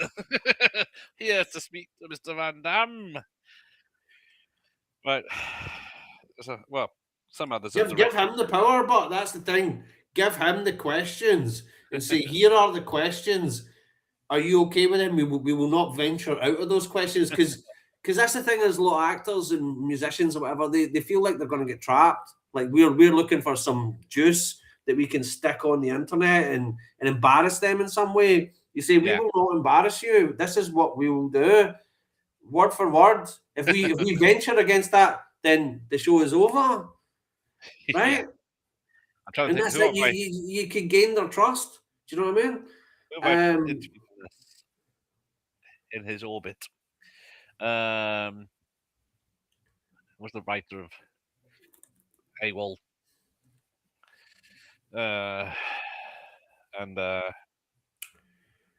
See, that's another one. Never thought they would become a cult. See, I said this to Gareth just before the stream. Is that Mario Brothers, the movie from 1993? That's now a cult movie, and there's the professor going Street Fighter. Now Street Fighter's a cult movie. And Curly Girl mentioned to me about she's got right into wrestling right now, and she's talking about like CM Punk or whatever, one of the wrestlers, pretty much used a wrestling promo which was from Street Fighter, the movie. The famous line in Street Fighter, which is now I think is brilliant, where Raul Julia, which is like, "Oh, you came to my village and you murdered my entire family," and Raul Julia is like, "Yeah, I know that was a really important day to you, but to me, it was just Tuesday." Right? And Street Fighter, I remember seeing a pirate copy of Street Fighter when it first came out, and I was like, "Man, this movie is freaking terrible." I was like, "There's no way this is going to be a hit movie." And then, like 6 months later, it came out in the theater, and I was like, "Oh God, I'm not seeing that," because I saw the pirate copy. And still to this day, people are. It seems to have built more sort of cult following, and I really don't get it, to be honest. I think that was like Van Damme's like sort of goodbye. I love JCVD. I mean, not because the movie's any good, but Van Damme's performance. Yes. I actually thought that was it. He was moving up into being a dramatic actor, and then no, he just went straight back to sort of DVD bin hell. I'm trying to think of people I've interviewed that I can name drop. Sheldon Lettich, David Worth. I'll have to say, right, if all the famous people that you've like, when I say famous people that you've interviewed, I'd say the worst one, right? No, let me hear your worst, and I'll tell you what I think. And I haven't watched all of them, right? What would you say is the worst? I've had a worst one. I just had Nicholas Meyer. Didn't go well. And Alex Cox. Yeah, that was the one I was going to say. Alex Cox. Yeah, the first half was awful. And I noticed that you showed him the Repo Man tape that I gave you, right? Yep. And he did not give a fuck. he did sign it though. Laughed out loud during that. Yeah. Let me show off, because Josh always likes it when I show off my tapes. But yeah, Alex Cox was so not with it when he was. I know, I was trying to promote his fucking campaign, and he was like, no, I can't be bothered to talk about that. And then information I got off the internet was wrong. But yeah. Yeah. Oh, did you change the case? No, I don't think so. Is that the one I gave you? All right, okay. Oh, it's magic. Such a great movie. But yeah, he was he was pissed off, wasn't he? I was actually in the bath watching that. I was like, oh my god, Gareth is fucking. There's about 4 Alex Coxes in the world that do stuff, and And I was so they all excited share for a it. I was like, Wikipedia wow, page. you know, because the guy's an icon from the movie drum, you're right? I mean, Yes, he didn't mind talking. He he loved talking about introduced that. me to so many Anything great else, he didn't want to movies. talk about his new film. He didn't want to talk about anything else outside of that, and then couldn't stop him on Movie Drum, which is luckily I got him back. Yeah, that's. Oh, that's not bad. Nicholas Meyer must have been a bit of a heartbreak though, because he's like He's the great. best Star I can Trek still movie email there him and is. ask him questions. He's still cool with me. But it was just a bad interview because I was doing it during the day. There was an incident that my wife had to go out and leave Matthew with me, and he was quite young, and he was crying outside the door, and I didn't know. I thought she took him with him, and he was crying outside, and he is intellectually way above me. He's because I was there talking about Time After Time and stuff like that, and he's talking about all these other famous books, and he's I doing must the admit, I felt really embarrassed that time when Mr. Fantastic was in Hyde White. What's his first name? Alex Hyde White. Yeah. Alex Hyde White. Sorry, right. I called him Mr. when I was on the stream with him, and I called him Mr. White, and it just went into silence, right? And it was because his name is actually Hyde White. It is, Right? yes. It's like, but And I didn't want to use his first name, like, oh, by the way, I know you, Alex. How you doing? You know, like, hey, Robbie. You know, I didn't want to do that. I said Mr. White, and it just went silent. And honestly, I just felt like the biggest idiot. That's why I hate about it. It's like you respect these people, but you just don't want to fucking shit the bed at the same time. Yeah. You know? Luckily, I'm more prepared these days. I did ask, how do you do it? Is it Tamac? I really don't know. Timac. In the Timac. trailer, the British trailer, it said Timac. As if like I did invite him today and the director, but there was no reply from either, even though it was mostly direct emails. Oh, he's exhausted by last year. It was the 40th anniversary. I'm sure they've done all the rounds, right? Probably. Yeah. I was surprised I got him for a start. I only got him because he was promoting his thing. Yeah, he was a real downer, wasn't he? He's all right. I still email he him. loves his spaghetti westerns. You kind of feel like that's where he belongs, isn't it? Yeah. He's one of those characters in a spaghetti western. He's like waiting for Charles Bronson to show up at the train That's what his track. last film is. Yeah, to get shot. Yeah, he's got that kind of laconic, doesn't give a fuck. Right. I actually tried to watch Repo Check, which yes, is like the kind of spiritual sequel to Repo Man. Yeah, it's all green screen though, isn't it? Unfortunately. Yeah, it sucks, man. I'm sorry. I can't sweeten it. It really was a shit movie. Honestly, I've been holding it in as long as I can. I need to pee and I need a smoke. I can't smoke in this place now, my new place. So I have to go outside, but I'll be back as quick as I can. I'm a fast smoker and a fast pisser. Okay? And the movie's nearly done. This is all the mess. There's no that. They need the glow. We still got 20 minutes, so yeah. You missed fucking showing off, getting his ass. It's going to be the end. It's not. Oh no, we're not. We're still got fucking 20 minutes. All right. Still brilliant. But I think Red Brown's ship has sailed because he looks like he's got different representation now. But we can still try for Van Damme. Stranger things have happened. There's a business email that's direct contact. It says freaking Twitter. But if you've got any other suggestions, I'm a massive list. The trouble is, if I interview Neil Breen, yes, Mark Commode will be tricky. He'd be talking about everything I don't understand. But Neil Breen, I don't want to have to watch his films 'Cause I have to research these people. Can't copy the fucking details. Right, who's swearing? But we've done the second best to Neil Breen, which was who I did with Alucard. Well, I can't remember their name now. Right, business, e-business at Gmail. Right, yeah. I need a playlist. Right, that Van Damme's son would come on, and yeah. Oh, the jingle, the retro jingle all the way. Yes, I've done and Flintstones. I can show you the sign thing. That's about as far as it's going. But I've tried Ernie Reyes. There he is. Little coming up there with his bowl cut.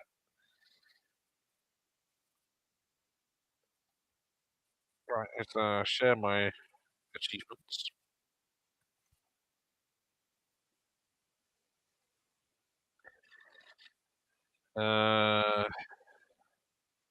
Yeah, so the email address for Van Damme is business in the title, so you know what is happening there.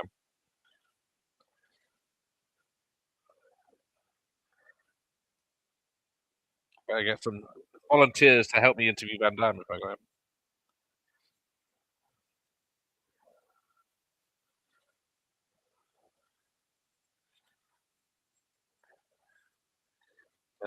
Was it Sheldon? I suppose Sheldon. That's it. The people that made you famous. Was it David Worth? It was David Worth, wasn't it? If you want to see Exorcist, I did tag Commode for the Exodus watch party, but no luck. Not even a like.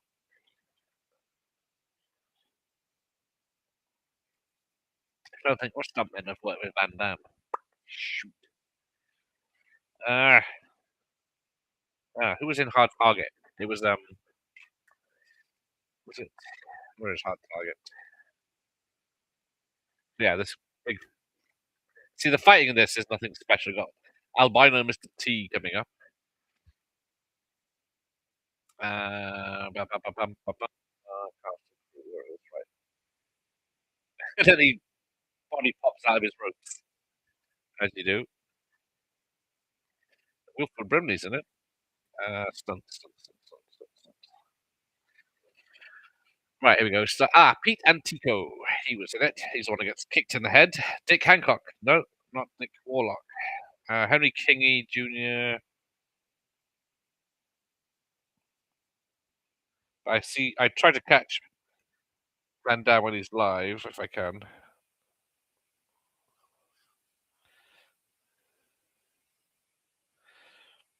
Maybe Van Damme will say, "Oh yeah, I'll do this." We'll try Red Brown as well.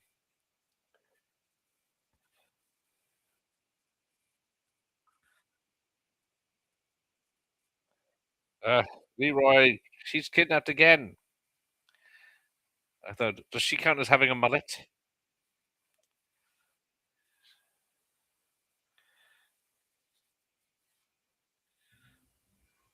So it does turn into a cartoon now.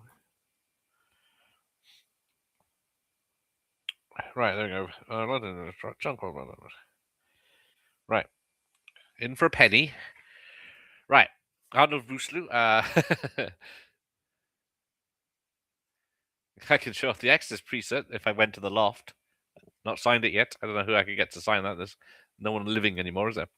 Arnold Vosloo. I have tried, and I have tried Lance. So I did consider So Greats from Bill and Ted because he was in Scrooged as well. I don't think him Brimley on, no. Yeah, that's him. See, that's a baked Alaska. Don the Dragon Wilson says yes, but he does not. It's not contactable very well. Here's one that I would love for you to get.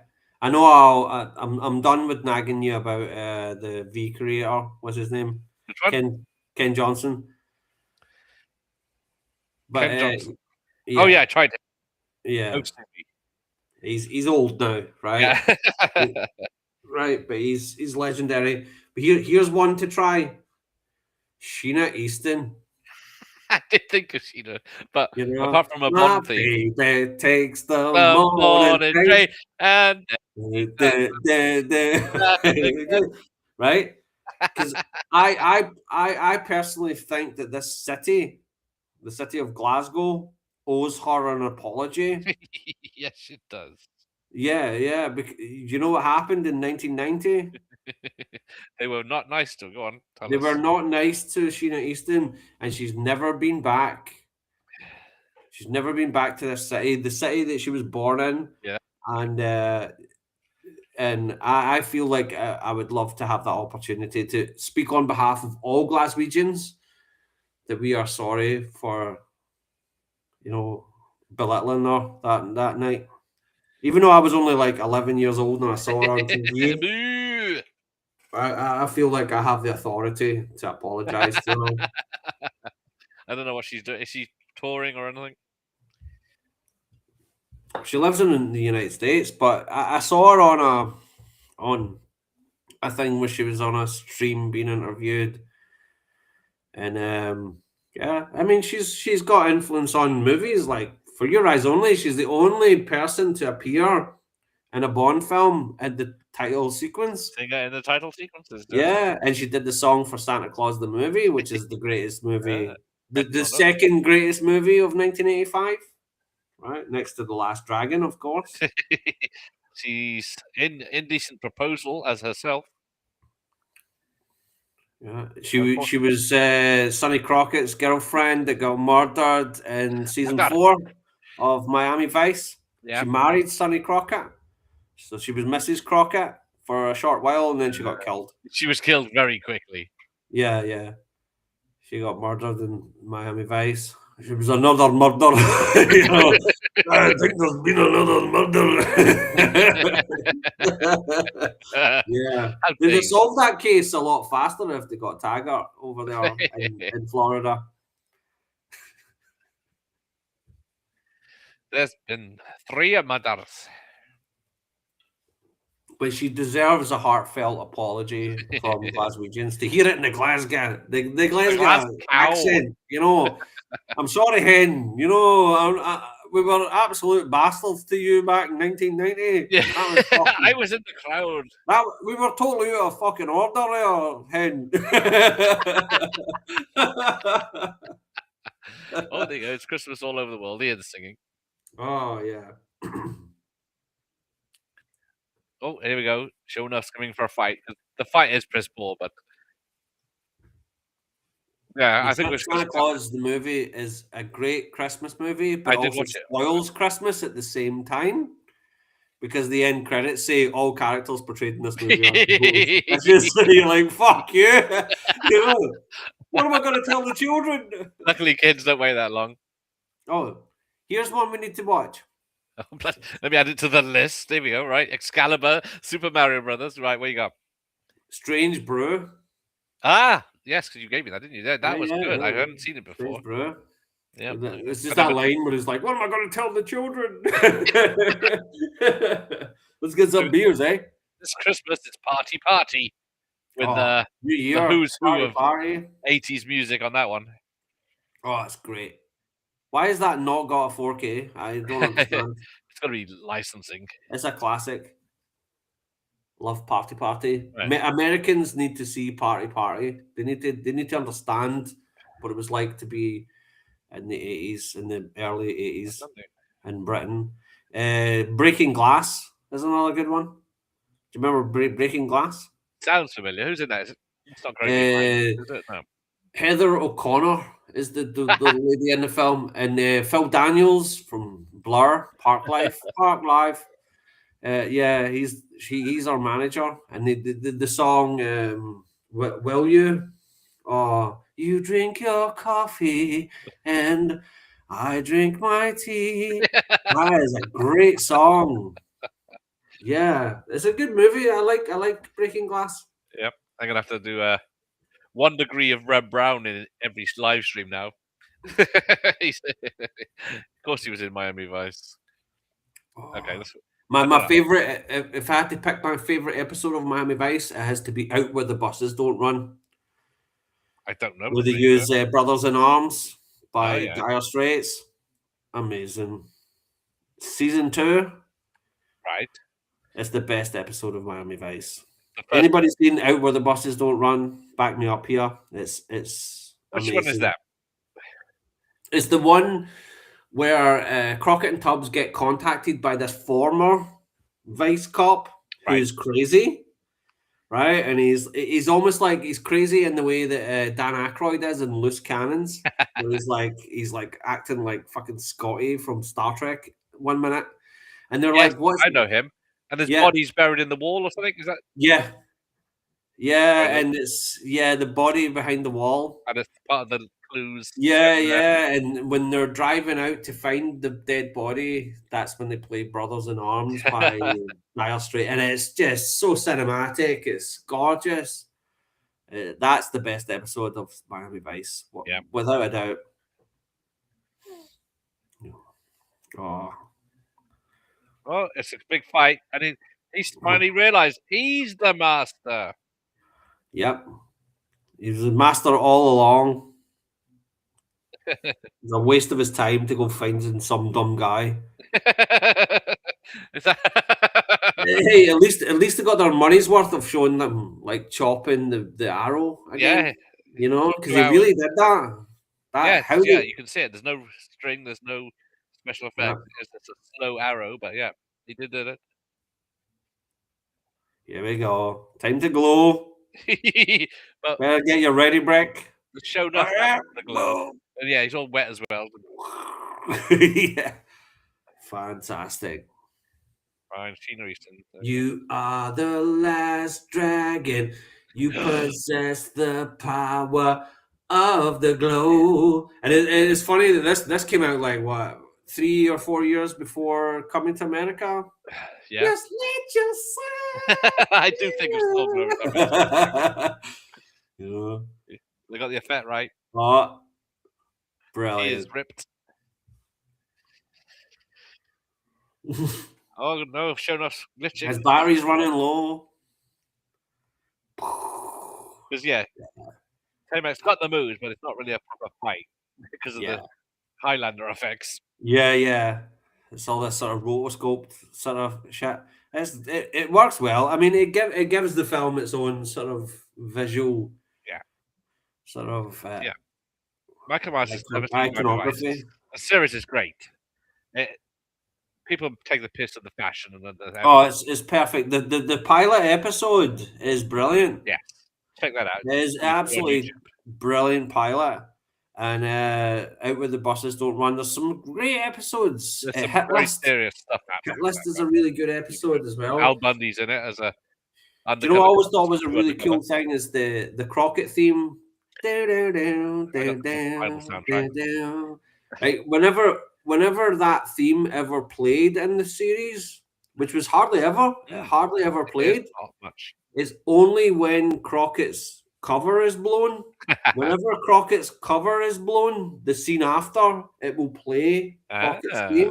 It's almost like, oh fuck, your cover is blown. Yes, the animation overlays in this are better than CGI now. Went to #1 in France. Crockett's theme. Yeah, it was on the top of the pops here with Jan Hammer with his 12 keyboard synthesizers just on his own, pressing buttons. Terrific. And I love his work on The Taking of Beverly Hills as well. Yes, because I always that is an underappreciated film. It's so entertaining. And into the stunt people on that one. And it's funny that the Taking of Beverly Hills was like filmed in the 80s, released in the 90s, and then they added all these 90s tracks to the soundtrack to make it feel more modern. You know, but it's got like unbelievable. Oh, hang on.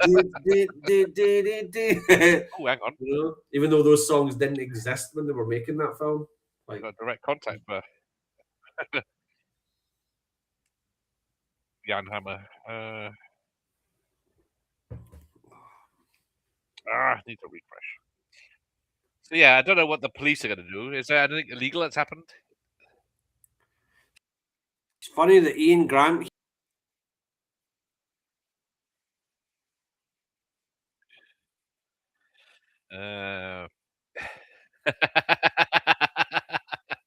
Yeah, they always tend to go to headshots, but yeah, or body shots is the safest bet, but this is the biggest part. I don't. What's he done illegal?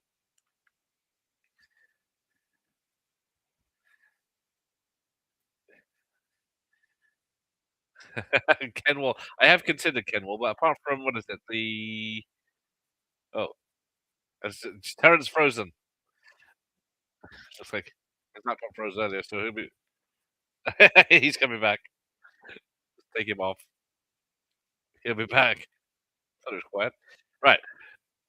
So we're back to the disco ending. So this Jan Hammer. I'm gonna try and get Baltimore on as well.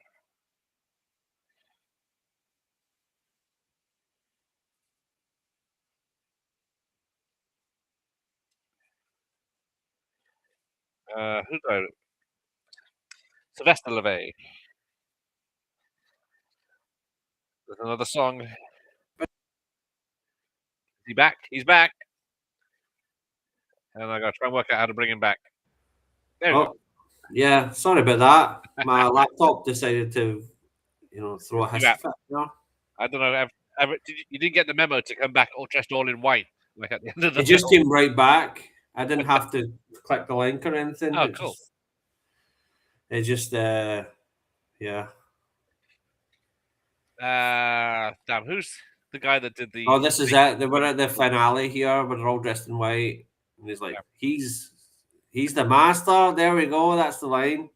It's like, that's my brother, and he's the master.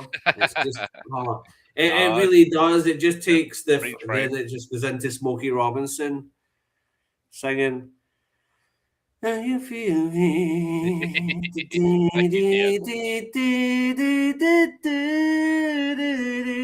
It's brilliant. Absolutely brilliant.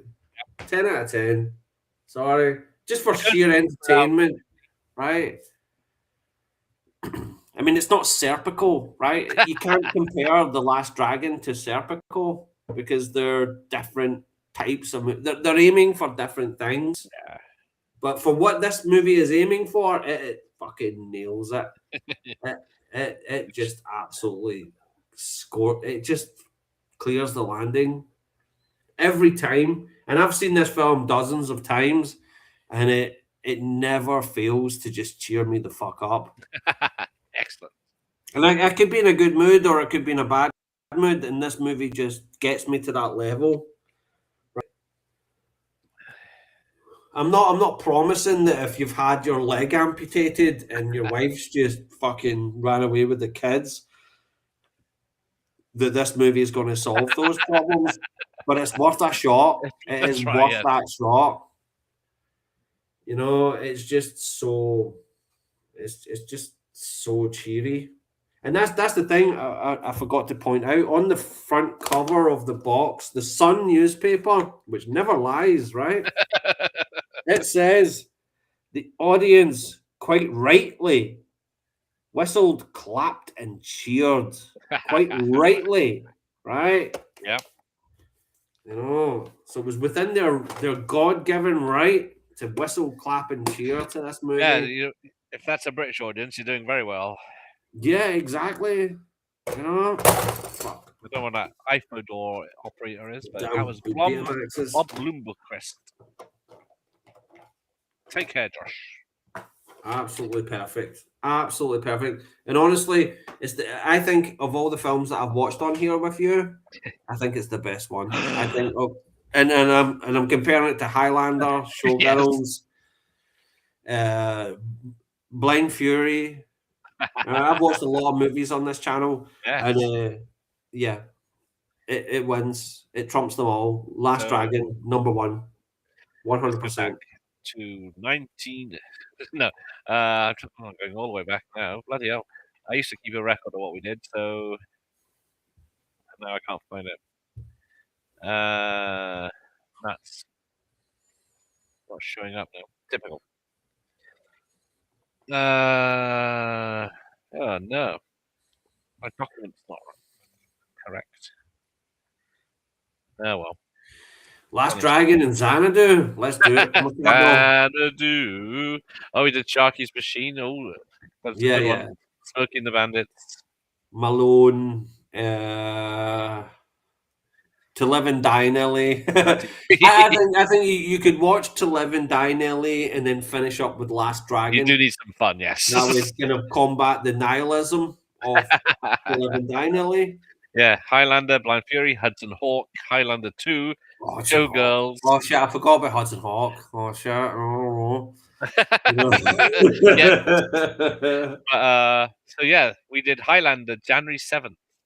So we're 1 day out of our anniversary. My first ever watch party. That feels like 5 minutes ago. That honestly feels like I think 2 minutes. 4 And that's years 4 ago, years ago? Must be 4 years ago, yes. Jesus. Life is just on fast forward. And we never done Basic Instinct. Basic Instinct. You saw that in the theater though, didn't you? You poo-pooed it. You called it after your review. Oh yeah. You said that's shit. It is garbage, but it's stylish garbage. It's on the cards, but yeah. It's like taking one of those sort of Cinemax movies and making it like a theatrical thing. That's what it is. It's not a great. It's the screenplay. The screenplay kind of sucks. It's kind of like it's kind of something that Agatha Christie would have went, nah, do you know something? I might not publish this. And just adding more sex and more style. That is what Basic Instinct is, basically. But I like it. I think it's an interesting movie. Okay. And Sharon Stone is fucking iconic, isn't it? She was in Nobody 2, I watched yesterday or the day before. But yeah. Well, she's the bad guy. Right, there you go. That's The Last Dragon. So, yes, calling us on that review. No UK cinema I've ever been to had clapping and cheering. It's only happened to me once. That was Rocky IV back in 1985. When I went to see the Avengers and Captain America caught the hammer, people really jumped out of the seat for that. I didn't give a fuck, right? But they were like, because Rocky IV jumped out for that. Cinema, but yeah, Braveheart in this country when they shouted freedom at the end of the movie. My mother went to see Braveheart one time, and at the end of the movie when what's his face, Mel Gibson is being tortured and he shouts freedom from the torture thing, right?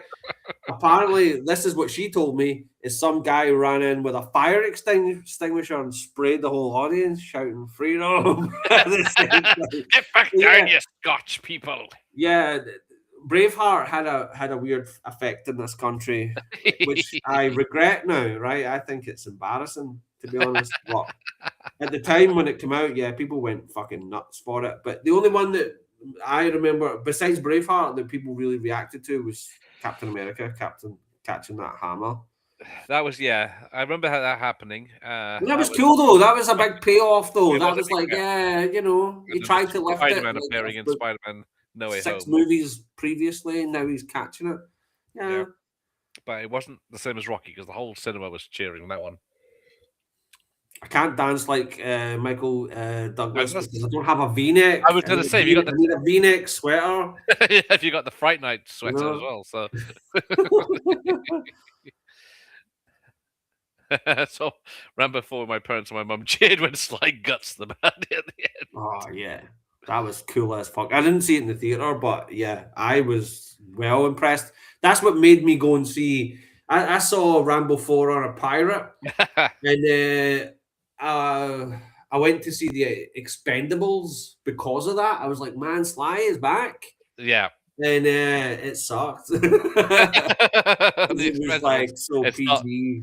It's not, it wasn't the film we were promised. It wasn't.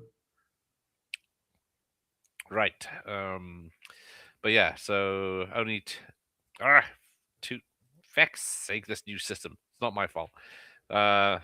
Showing of Independence Day and the first Avengers movie. Oh, there you go. And that's in South America. But yeah, there you go. We're more reserved here in the UK. Yeah. We don't whistle, clap, and cheer to films, No, I watched right? Die Hard in the cinema 2 years ago, and it was just silence when it ended. What? And I was going to. You know, you know what's a good experience is watching a really gory film in the cinema because people like react to that. I watched a double bill of Dawn of the Dead and Day of the Dead Oh yeah, that'll do it. in Glasgow, right? And whenever someone got gutted by zombies and whatever, even though you know these are old movies, these people know what they're getting into. They all Yeah. went "Ugh, ugh," at the same time, and that there was something quite nice about that. It's like, oh, we're all retching at the same time. You know, I'd never experienced that before, but we're watching Dawn of the Dead and Day of the Dead. Whenever there was a zombie munch scene, that's what they did. And that was cool. I want to see more of that. I I've saw Evil not Dead seen 1 and 2 30 years ago. It was a midnight double bill, but I don't remember much. It's the first time I've seen them because they weren't available. But yeah. But I did see. Got this today. I bought this the other day. Oh yeah, And I used to have the big box of that. It's a preset. I didn't realize when I bought it. It's a preset. It just doesn't have no certificates on it. I can't remember which label it was on the big box one. I cackled. I don't know I cackled, but there you go. I went to see, and this one chick, and I cheered and laughed in the gory scenes, which I got the lady's number. That's a keeper. Nice one. But yeah, seeing good gore on the big screen is great. Had this been a Double Dragon watch long, you might have 8 viewers. Josh left early, so there you go. We all love Double Dragon here. It's just all people that love The Last Dragon are all fucking dead. You know, this is old school. We're going old school. Yeah, 10 years before Double Dragon. Yeah, I've never seen the Double Dragon movie. I rolled my eyes as soon as I saw it. I was like, I didn't watch it either until last year for the first time. Is it as bad as I imagined it? Josh is not here, is he? No. It's not great. I've got a lot of respect for Mark Dacascos. Yes, he is good. See Drive? Yes. That is so underrated. That film is one of the most underrated action films of the definitely 90s. Better than the what's his name? Other Drive film. Oh yeah, fuck that. It's overrated. The pretentious sort of like Walter Hill ripoff. Yeah. I've never watched it, but I just saw that coming. I was just like, I don't really like Nicholas Winding Refn, to be honest. I haven't liked anything he's done either. So I've never seen it. My ex-girlfriend actually worked on a film that he directed, Valhalla Rising. Oh yes. And who's the dude from Casino Royale? Yeah, Mad Mikkelsen, is it? Yeah, Mad Mikkelsen. Yes, he stepped on her head because she was working with the special effects team. They had like a a Viking boat that all the Vikings were on in this film, and she was like making these waves with like sort of like fabric. Right. So it was like they were pushing all this sort of fabric to make it look like waves outside the boat. Okay. Even it was all done in a studio, right? And that's what she was doing all day. And because she would come back home and tell me this shit. And she said, that guy stepped on my head because he was like walking onto the boat and I was like doing that and he stepped on my fucking head as he was getting on the boat. And he was she said he was a complete dick about it as well. Oh. And this was, I don't know if this was before Casino Royale or just after, but I knew who the guy was. I was like, oh yeah, that guy. Because he was it Winding Refn, he did the Pusher films. Yeah, what's that other one before with that? Like a kind of series of sort of crime films that he did. That's what really made his name, and then he made those sort of other films. But I don't know. There's something about him that just strikes me as really pretentious and lacking of any kind of interest. Yeah, You know, I I may saw be the. wrong. I may be wrong, and I'm not using the bias of like he stepped on my the actor stepped on my ex girlfriend. I don't give a fuck about her head. Fuck her head, right? I'm just saying, like I don't know. Nothing's really drawn me to him, and I No, know that there's a lot of people that are really sort of worship him as this great director. You know, but I don't see it. and tonight's guest, he's here at last. Yeah, and he's right here to fucking like cattle prod me into next week. What do I know? What do I know? Right? What movies have I made? Well, there Right? you go. That's it. Exactly. There's too many of these gobshites on fucking YouTube that think they know what they're talking about, right? And I'm not talking about you, Professor Macabro, right? 'Cause you're just a guy that loves movies, but you do it with an element of kindness. And I always felt that when I was reviewing films, I always felt like I wasn't being cruel, but there's so many people that are just so fucking cruel, Yeah. and they've never made a movie in their life. And if they have made a movie, they've been garbage. And I don't understand that. I don't understand why that gets an audience, No, that is the way it's right? going. It just baffles me. Do you know what I think it's like? It's like YouTube has become like New York City and Ghostbusters 2, where all the slime Yes. is all that aggressive slime is underneath YouTube, and it's just full of all that hatred slime. Then we need that shit that makes Ray feel like $1 million and spray it out everywhere. We need a bit of love everywhere. I bet. You know? I bet. It sounds like a song is coming on. Ready? Yeah. Shall And we? by the way, Ghostbusters 2 is fucking underrated. I actually have a lot of love for I always liked Ghostbusters it. 2 Yeah, I know people don't because like it doesn't actually repeat the first one. No, that is For a sequel, they could have quite easily went, let's repeat the first one like they did with The Force Awakens or something like that. that is true. They didn't do that with Ghostbusters 2. They told a different story On and our different own. vibe, you know? Yeah. And people shat on it because they didn't know they had it so good. Yes.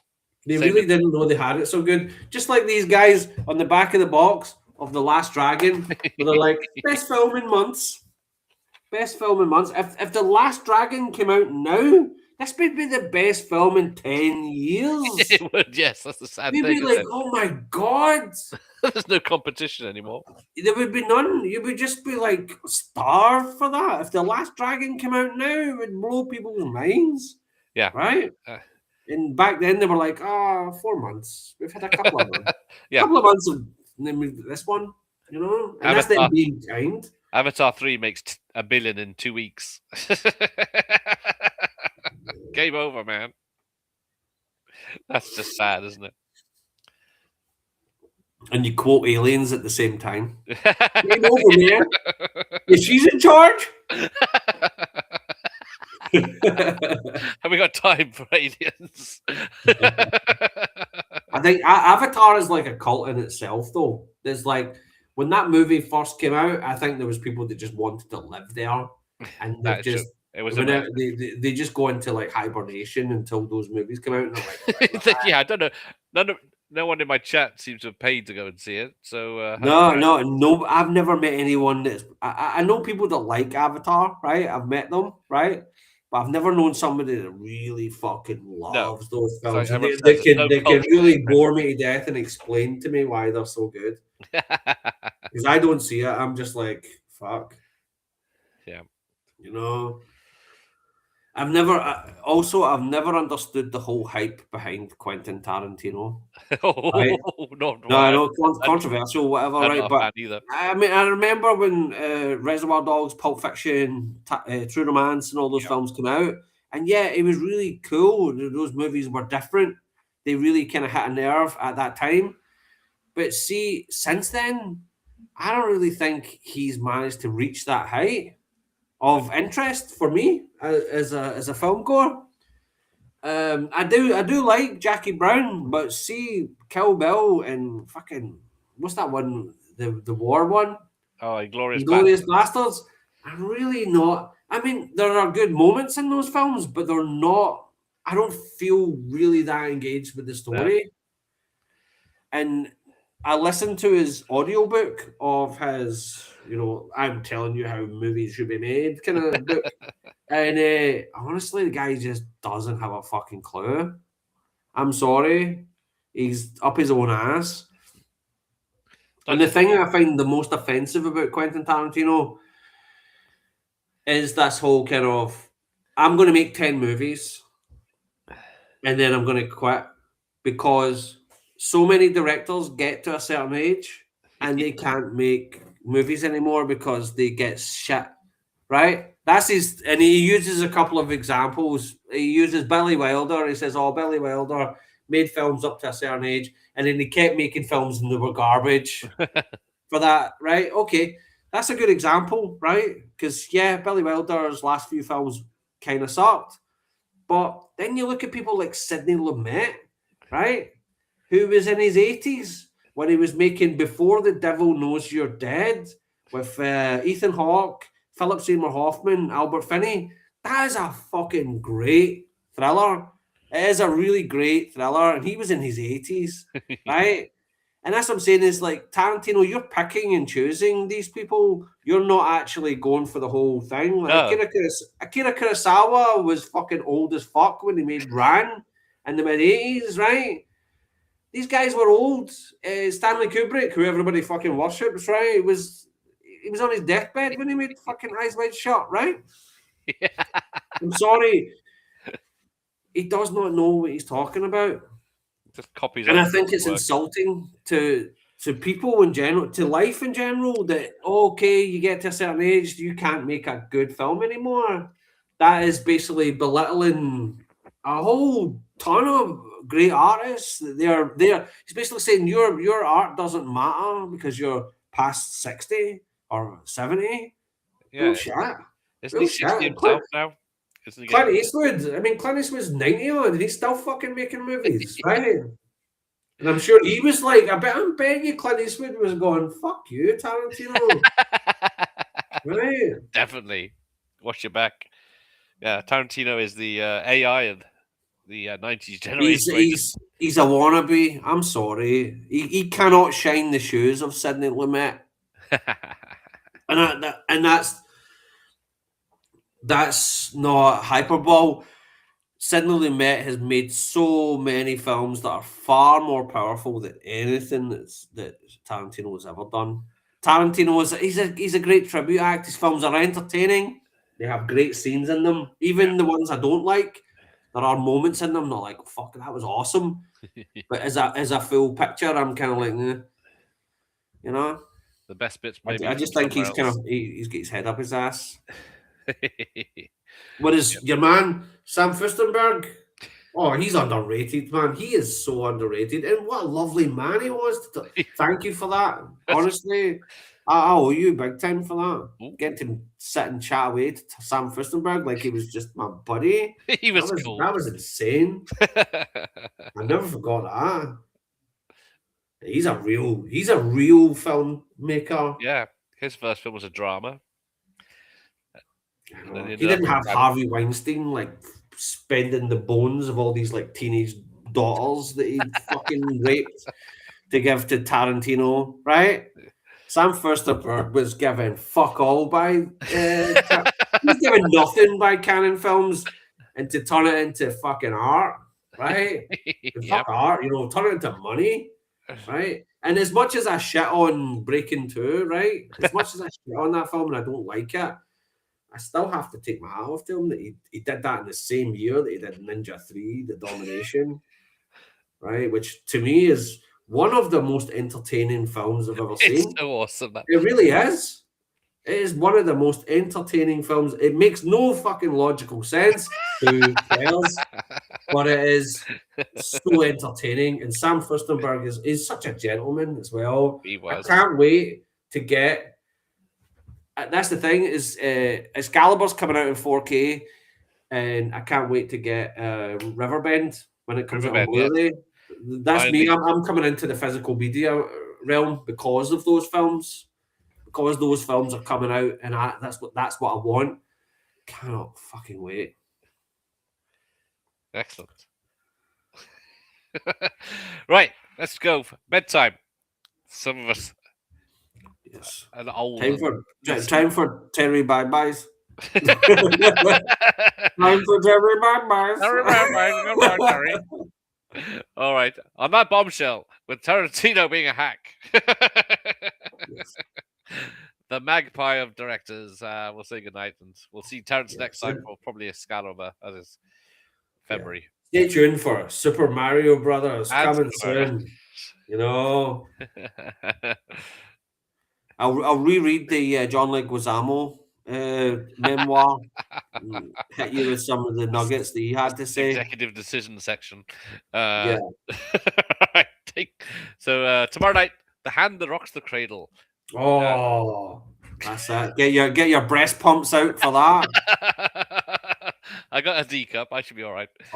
Rebecca De Mornay, she's never been better. That's her best performance. She is Paige, that's the name of the character. I think Yeah. so, yes. I'm trying to put She posters up on the photo. steals every scene she's in. She Amazing. is awesome and gorgeous. But yeah. So on that, we'll say goodnight, and this just ends, I think. So good night, everyone.